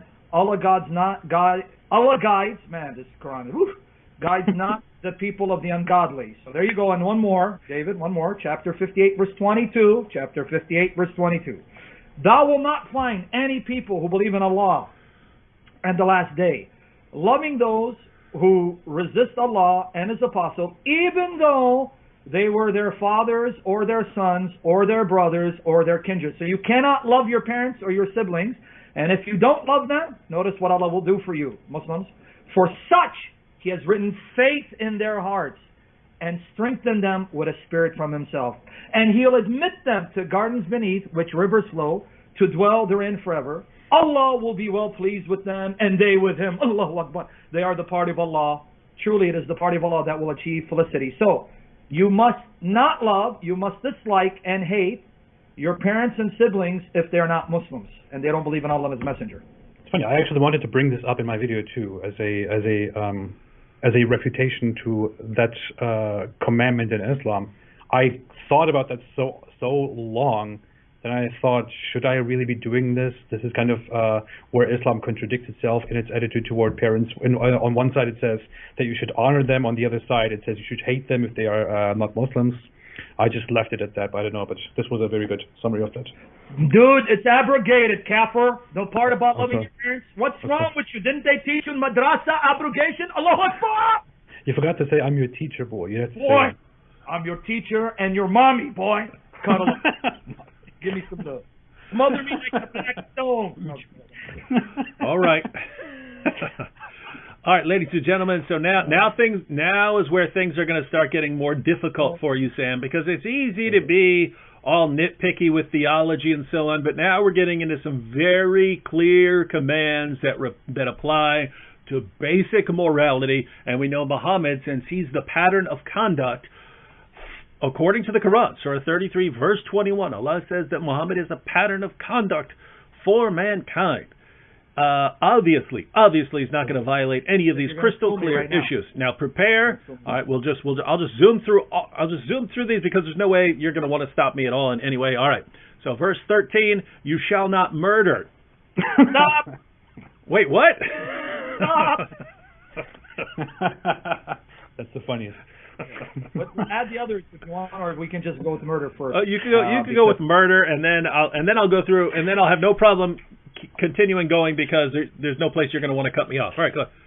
Because what I did was, not only did he murder, but he also lied, bore false witness to murder. Here, we'll give you one example. All right. I'll go ahead and read a couple. You shall not murder. You shall not commit adultery. Stop. Wait, come on. All right, just go with what you want.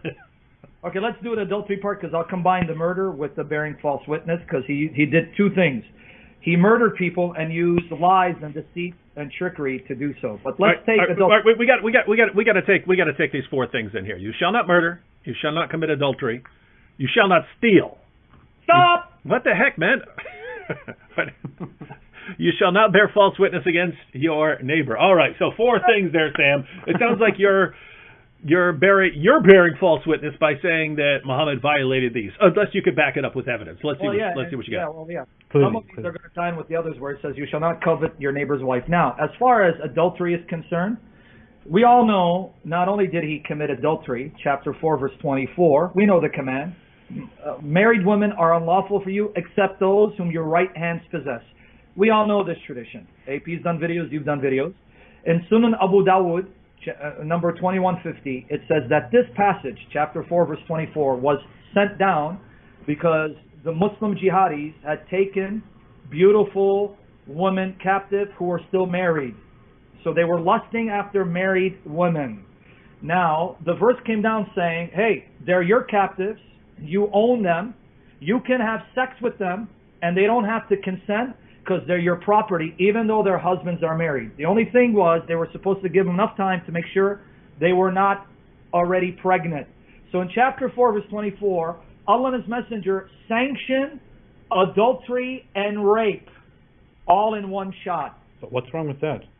So are you saying, Sam, are you seriously suggesting here that that the honorable Muslim warriors and followers of Muhammad should not be able to take the wives of their opponents after they honorably defeat their opponents and then use those wives as their own slaves and have sex with them without their consent? Are you really suggesting that that is bad? And then sell them up. But he's got a point, though. He just refuted me. The only guy that's refuted. Because you know what? What greater honor than to have a married woman, have Abu Bakr and Umar plow into them. Yay! It's Abu Bakr. Oh, wait. I got one better. It's Umar ibn al-Khattab, who Muhammad said was like a prophet. Come on. Smother me. Like you do the black. Smother me. Yeah. How do I refute you? You're right. It's an honor. It's an honor to be defiled, treated like a piece of meat, to be defiled with my husband alive. It's an honor for someone to sleep with me against my will, even though my husband's still alive. What greater honor than to be defiled and treated like a piece of meat, a man raping me without my consent for him to be intimate with me, and a man committing adultery with me against my will, what greater honor? Because then I'll be transferred to paradise and I'll be one of the Houris where the Muslim men will have eternal erections and I'll have firm, swelling breasts. I won't need plastic surgery. Yeah. If I am a man, and if Allah is my God, then I should be able to fight the disgusting, filthy disbelievers who are the enemies of Allah. I should kill their men. I should take their wives, pick out those that are beautiful. I should take them as my slaves, even if I didn't kill their husbands, even if they still have husbands. I should take them, and together with my 4 wives that wait in their separate homes and rooms, I should be able to have sex with one of those beautiful slaves that I took from my opponents that I have defeated honorably for my fantastic, beautiful God Allah and His perfect Prophet Muhammad. How is this wrong? If you're suggesting that this is somehow immoral, you are making a very immoral suggestion. I should also afterwards go to the paradise that Allah has promised us in the Quran, and I shall there recline on a wide seat. I shall watch the rivers of wine, and where my slaves bring me cups, and I shall have sex with many beautiful Houris who are much more beautiful than all those women that you see on this in this life, in this world. I'm a man. Hey Pete, look dude, you made such a strong case. Even my imaginary friend, there's this wall right here that I talk to, have conversations with because I'm alone. His name is Timmy. He's about to come off the hinges. He's saying, dude, AP's off the wall. Let's go take Shahada, man. There is no God but Yahweh, and Muhammad is the tool of Satan. That's it, AP. I'm done with. I'm over with, David. I can't do apologetics anymore. This guy refuted me. He finished me. Now, but AP, can you do me a favor, though? Yeah. Can you kiss me and smother me like Muhammad did? Guys, I can't even have you on the same show anymore because you're too busy entertaining. Maybe we have to be careful. Go. Let's go. Now, if you want to talk about murder, there's going to turn murder and also lying, deceit. Here it goes. It's Sahih Bukhari. I got many, and we got many. Mm-hmm. Yeah. But here's one so obvious. Sahih Bukhari, Volume 5, number 369. Sahih Bukhari, Volume 5, number 369. Narrated Jabir ibn Abdullah.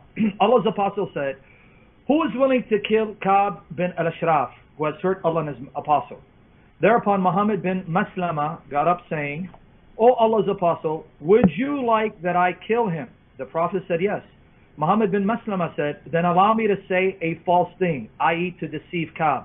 The Prophet said, "You may say it." I mean, I can read the rest of it, but you know what happened. They murdered him in cold blood, pretending to be his friend, setting him up and killing him. And not only did Muhammad say, "Go murder this man," whose only crime was to speak against Muhammad's injustices, right? To speak about how Muhammad was unjust and cruel in robbing caravans, right, and justifying it. That was his only crime. And what did Muhammad do? Not only do you have permission to murder him, you can lie and use trickery and deceit to do so, because Muhammad said war is deceit. So there you go. Mm-hmm. I mean, I can give you more. I think that suffices for now, because we got another one that's going to be a big one. The rest of them, unless AP wants to add something. Go ahead. Beautiful. All right, beautiful. So you shall not murder, you shall not commit adultery, you shall not steal from the that's the prophet of robbery there. Right. You shall not caravan robber. You shall not bear false witness against your neighbor. All right, we're ready to go on to 17? Yeah, because this one we're going to have a field day with this one. All right, you shall not covet your neighbor's house, you shall not covet your neighbor's wife, or Stop in the name of love. All right.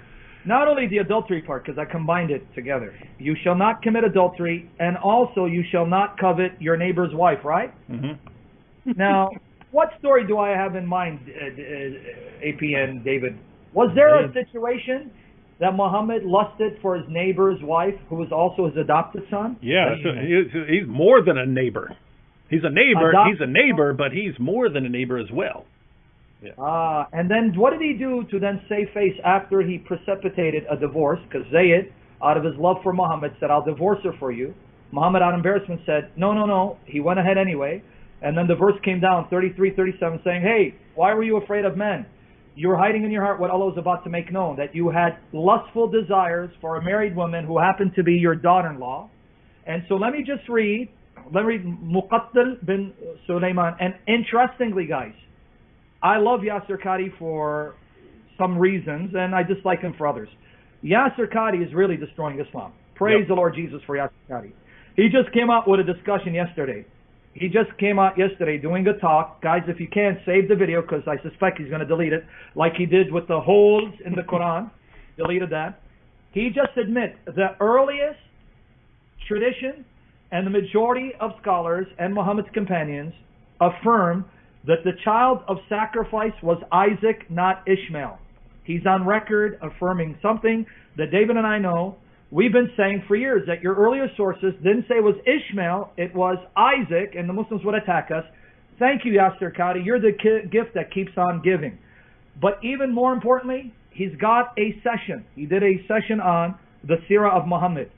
In one of the videos, which is still online, look for it, he talks about the Zainab incident, and he admits again, man, this guy's amazing. You think he's an undercover Christian or an agnostic atheist. He admits that the earliest sources teach Muhammad started lusting. He didn't use the word lust. I'm using the word lust. But this is the gist of it. Muhammad actually started desiring Zainab, and Zayd found out, and Muhammad tried to convince him, don't divorce her, because this is going to bring a scandal.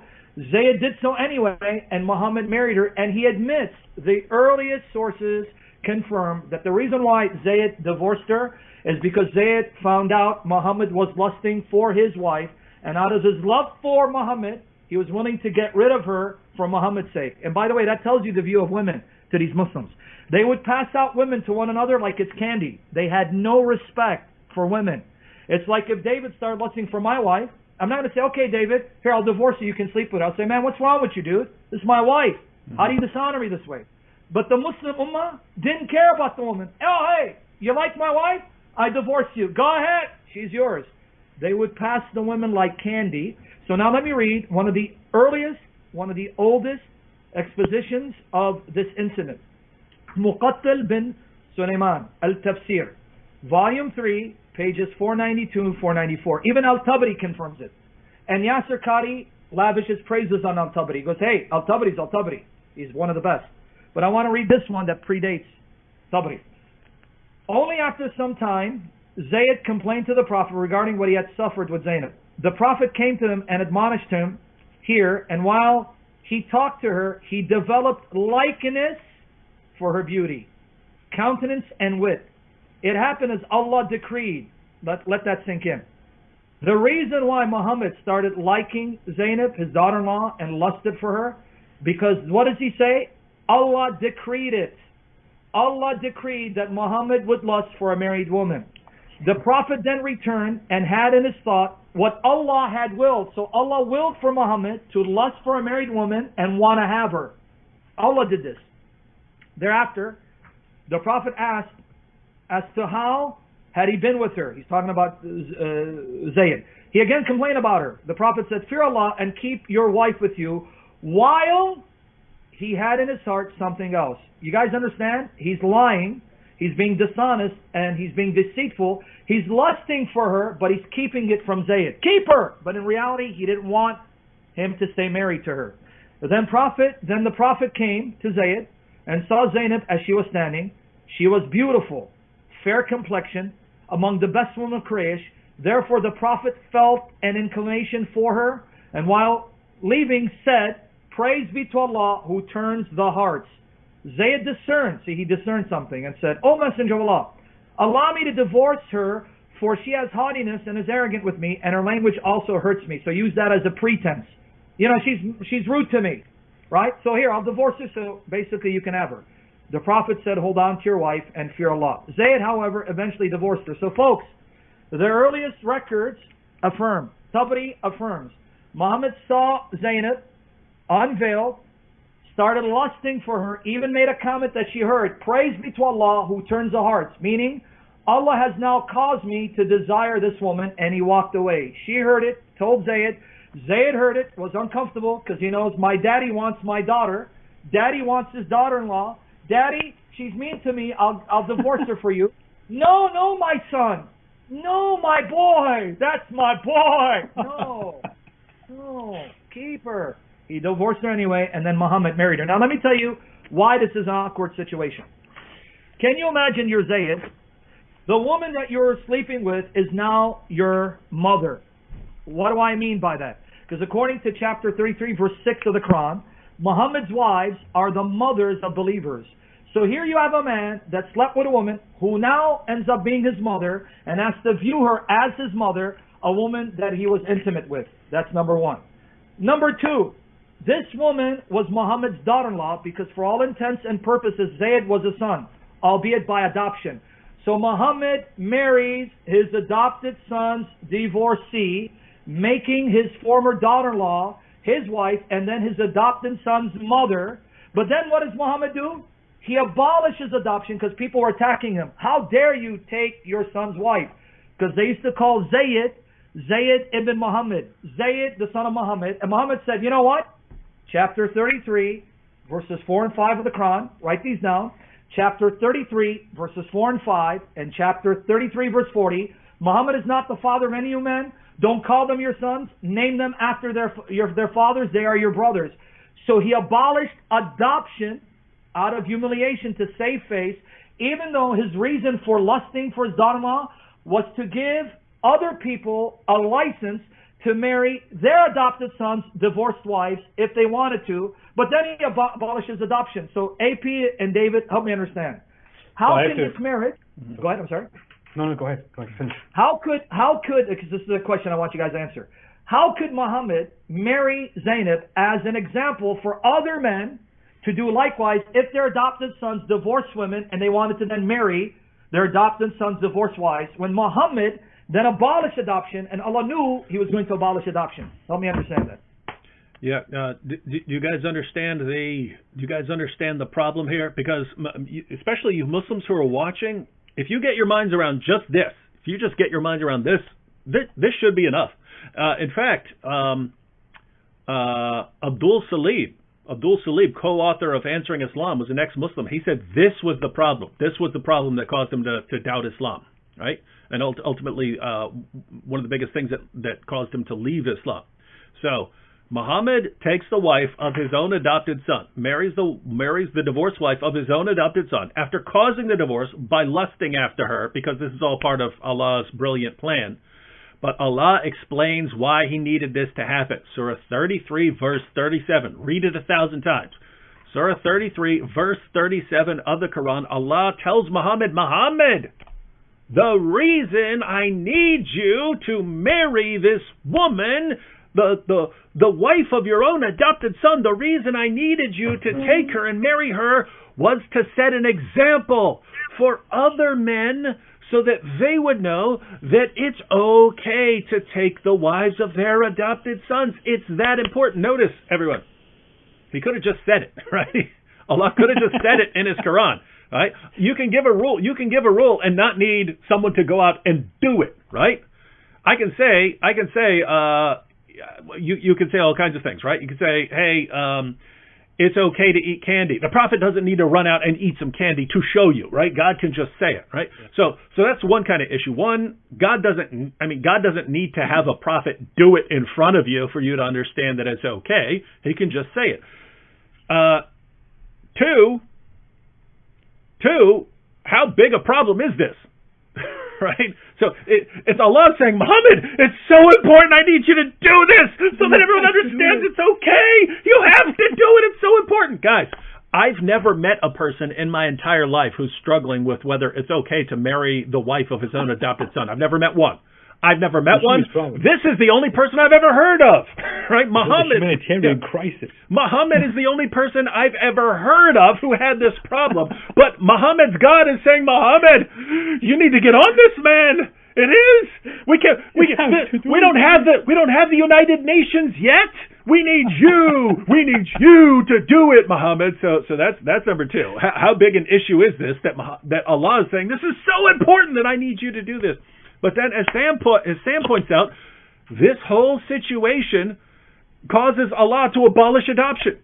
There's no more adoption. You can take care of an orphan in Islam, but you do not adopt that orphan into your family so that orphan becomes part of your family, right? There's no more adoption. So, guys, the point Sam is bringing up, if Allah is saying, Muhammad, I really need you to take the wife of your own adopted son and marry her because I need other guys to understand that they can take the wives of their adopted sons.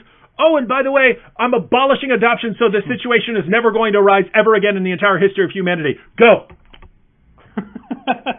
Are you serious? Are you serious? Right? This is his perfect eternal word of Allah. This is some amazing stuff. All right, what do you guys think? Fantastic, fantastic. Well, I have to say a few things. I've made a few notes here, and I knew I had to give Sam Shamoun a free Islam lesson here today. I knew I had to give you a free lesson here. So I have a few points here in response to everything that you have just said in your Islamophobic rant against Islam and Muhammad on coveting your neighbor's wife and adultery and all that stuff. So first off, you have mentioned that that Muhammad first said to his son-in-law when he said, hey, I think you want to marry my wife, so why don't you just go ahead and marry my wife, dear holy prophet, father. Muhammad actually said, no, keep your wife. So this is a sign that Muhammad was good. Muhammad was good, he was good. He said, no, keep your wife. He was not a liar. That was a Prophet good. White lie. It was a good, got me, busted me. It was a good act. It was good. Me prophet good. Me prophet good, me prophet me strong. White man Strong. Number one refutation. Number two is the Ten Commandments may say, so God may say in the Ten Commandments, you shall not commit adultery and you shall not covet your neighbor's wife, but what if the wife is very beautiful? Oh, you got me. Burn. So I'm glad you're not a Muslim apologist, dude. Zainab was very beautiful, and Muhammad saw her unveiled. He saw her in her beautiful form, which is why he was suddenly what do you say, bedazzled, whatever. So that's what happened there. It doesn't apply. Number three is, you clearly do not know this, but Muhammad was a holy prophet. He was the best human to ever walk the face of the earth. He was perfect, which means Muhammad had certain privileges, and the rules of Allah did not apply to the holy prophet Muhammad. Remember, Muslims are allowed to marry up to 4 wives. Muhammad is allowed to marry up to 11, 12, 13, as much as he wants. And there is even a Quran verse which clearly says that he can take wives as he wishes, and this is only for him, not for the believers. So Muhammad has certain privileges which make him exempt from abiding by the laws of God or Allah. This is why this is special very, very much for Muhammad. So he can covet other people's wives, including the wife of his son-in-law. Number 4 objection is Muhammad was a holy prophet. As said, he was one of the most important humans in human history. No, he was, the most important, the perfect human, which is why Muhammad had a high sex drive. Muhammad had a high sex drive. We see in one of the hadith, it is mentioned that the Muslims used to say that Muhammad had the sexual strength of 30 men. 30 men. So there's 30 of you, or 30 of us. He had a very high sex drive, so it was not for him possible to abide by this law. And we see this in objection number 5, where you see that Muhammad was once outside and he saw a beautiful woman walk outside. And when he saw that beautiful woman walk outside, he looked at her and he immediately got in big trouble. He ran home as quick as he could and had sex. He released his sexual desire, which he had for that woman that he saw outside, immediately with his wife Zainab, which he also married by coveting his son-in-law's wife. His adopted son's wife. I keep confusing those. So thereby we also see that he had a very high sexual desire, which Allah gave him because he was so special. So strength of 30 men. Yep. Hereby I have completely debunked your objection. Yeah, you destroyed me, bro. So let me just let people know how you destroyed me.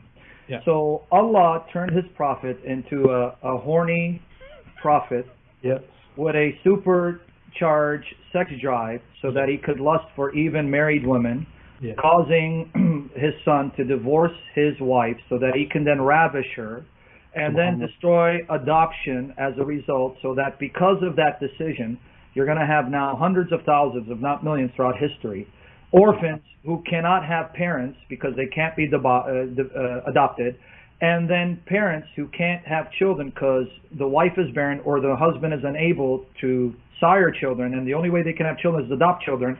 Now, their dreams of having family destroyed all because Allah turned Muhammad into a horny, super turbocharged lust machine, lust bag. And on top of that, Allah also had Muhammad run to one of his wives, having sex with her to relieve himself of his lust for another woman. So as he's making out with his wife, he's actually thinking of another woman.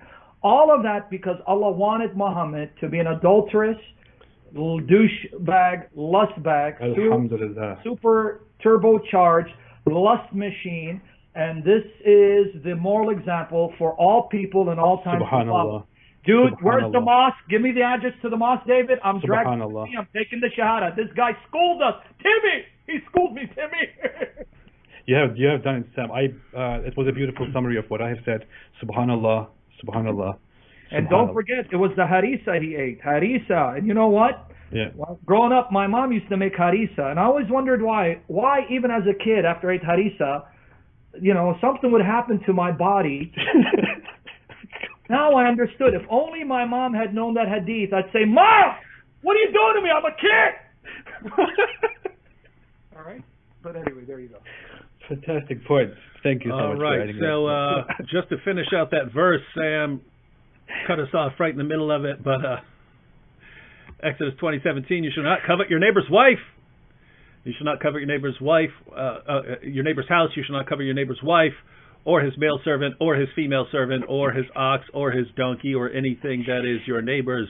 And that means, ladies and gentlemen, we've gone through all 10 of the 10 commandments, and the Prophet of Islam, the perfect moral example for mankind, broke every single last commandment on the list. He's the pattern of conduct. He broke them all, ladies and gentlemen. He broke them all. Wow. No way. That's why your Bible's corrupt. See? Proof. Guys, what more proof you want? The Bible's so corrupt. That's why Muhammad didn't follow 10 commandments, because those are human inventions. They're not the words given to Moses, alayhi salam, because Allah subhanahu wa ta'ala sent Muhammad to be like Moses, and Musa alayhi salam would not have given those commandments for his prophet to break. See, you dirty Jews and Christians, you corrupted your scripture. Takbir! Give me the Allahu Akbar. Takbir! Allahu Akbar. Takbir! All right. All right. Well, we've been going about 2 hours now. AP has some more information on this, but he actually has it in a video. So I can actually, unless you want to cover it, but I could just send everyone to your video to cover. Basically, the additional information is how Muhammad and Allah just have no clue what the 10 commandments are. So you're sitting here wondering, why is Muhammad going down the list of the 10 commandments, breaking all of them? He didn't know what they were. Allah forgot them like he forgot his name. Because the Quran says here, let me see which verse, which chapter is this? This is chapter 7, verse 140. It says, when it describes what happened on Mount Sinai, it says, and we wrote for him on the tablets something of all things. Something of all things. Instructions and explanations for all things, saying, take them with determination and order your people to take the best of it. I will show you the home of the defiantly disobedient. So what did Allah give to Moses on Mount Sinai? He gave him all things. He gave him something of all things, the instruction and explanation to all things. And thereby Moses then told his people to follow all things. And what is all things? Well, it's all things. It makes sense because the Quran is explained in detail. The Quran explains everything, and therefore, obviously, it hasn't left anything out. Yeah. What a beautiful religion! Yeah. I am now convinced. And you know what's shocking? An atheist convinced me to become a Muslim. Who would have thunk it? Only in Allah's bizarre world you'll be convinced to follow Muhammad as the best example by an atheist. Great job, AP. I'm sure Muhammad Hijab is paying you on the side, undercover, and it's all a facade, right? Hey, Hijab's paying all of us. Hijab's paying all of us, son. Can I get some of that money, dude? You can get it. You can get it all, man. It's so much coming in that I can just pass this stuff out, man. It's like toilet paper around here, man. Give me some. You know what I'm going to do when I'm shipping out my origami creations. When I'm shipping out my origami creations, I might ship them in shredded 20s, right? For padding. That's how rich you are. Yeah. Thanks, Mohammed Tijab. Thanks. Hey, I don't mind if you send me some boxes of those toilet paper. I need some. Yeah, no problem. All right. I want to say about the whole missing Ten Commandments in the Quran. So it's really a strange thing. It's a really a weird implication. So on one hand, you brought it up. The Quran claims that it is complete. The Quran says on several occasions that we explained everything in detail and we have not left anything out, and everything is in detail. That's what the Quran claims. That's what Muhammad also says. So you would expect that if you read the Quran, everything that you read in the Quran is very clearly explained in so much detail, and that nothing that you need to know is left out of the Quran. But then you look at the story of Moses, and it doesn't say anything. It just describes some vague nonsense about how Allah spoke to Moses and gave him something of all things, the instruction of all things. Hey, and go ahead. Oh, I'm just saying that's actually funny, right? So here you got Allah saying, yes, here it is. It contains, it's perfectly clear on everything. And just like I revealed to Moses. Oh yeah, what'd you reveal? You know, all kinds of things. Stuff. You know. You know the thing, Joe Biden. You know the thing. It's in there. That's what I revealed. Matter of fact, you could go and ask the Jews right now. Did I reveal some stuff to them? Huh? Yeah, go ahead and ask them. Hey, Jews, did you reveal it? Go ahead. By the way, Dave, just to let you know, what's ironic, even though we're joking about it, what was the most important event of the Exodus? The most important thing that led to them being taken out? What led them to be taken out of Egypt? What was the last plague? The death of the firstborn because of the Passover, right? The most important thing in Israelite history, which they celebrate to this day, is not mentioned in the Quran. I mean, how ironic is that? That is the definitional moment of Israel being taken out of Egypt to become a nation, was the Passover lamb. And when God saw the blood, he passed over, and that forced Pharaoh to let them go, starting the Exodus, where they became God's people on earth. And that one event, the Passover lamb, which is celebrated to this day, not a single word about it in the Quran. Now, wasn't it the Passover that Muhammad actually saw Jews practicing, and he asked them what they are doing? Yeah. Wasn't that? Yeah. Now, Sam, I mean, if Allah is really trying to keep people away from the sacrificial death of Jesus, do you want people knowing about the blood of the Lamb that protects you from the wrath of God? 100%, yeah. You see some diabolical there, that the Passover, which points to Jesus, conveniently remove no mention of it in the Quran. Oops, Muhammad. It is so funny. I watched movies when I was a child of Muslims making, a retelling of the story of Moses and the Ten Commandments. Or, and I listened to other stories of Muslims retelling the story of Moses and the Ten Commandments. And it's so funny. Where do you get this knowledge from? Yeah. Where exactly do you get the knowledge from of everything that's happened and of the Ten Commandments, including the name Ten Commandments, the whole concept Ten Commandments, and what those Ten Commandments are? Where do you get this knowledge? Do you get it from the Quran and Islamic scripture? Where do you get it from? Oh, you get it from the Bible. No, or you just go with the Islamic version, right? And that's when God revealed a lot of stuff. He spent some knowledge to them. Oh, boy. All right, guys. Well, we've been going over 2 hours now. It's actually pretty cool. Sam and AP get along really, really well. So maybe we should anytime we have a topic where Sam's written a bunch of articles on it and AP's done some videos on it, I think it'd be pretty cool to come together and to go back and forth. And I know it. Part of the reason is I know it drives the keyboard jihadis crazy when they see us all together and they can't get along and they all destroy each other. You know what I mean? Oh, yes. All right. Yes. Any final thoughts on this? Oh, and by the way, if everyone could, I'll go ahead and include it in the description box after we wrap up. I'll include the link to AP's video because he's got more to say on this. But he just came out with a video on this, so I'll include that. But if someone wants to put that in the chat, if one of the mods wants to put that in the chat, so that anyone wants to click on it can click on it right now. And again, links to Sam's channel and AP's channel. Their Patreon pages, if you'd like to support them financially, all of that is in the description box. AP, final thoughts on this? Well, I'm really glad to be here today. I don't know why I'm giving a speech.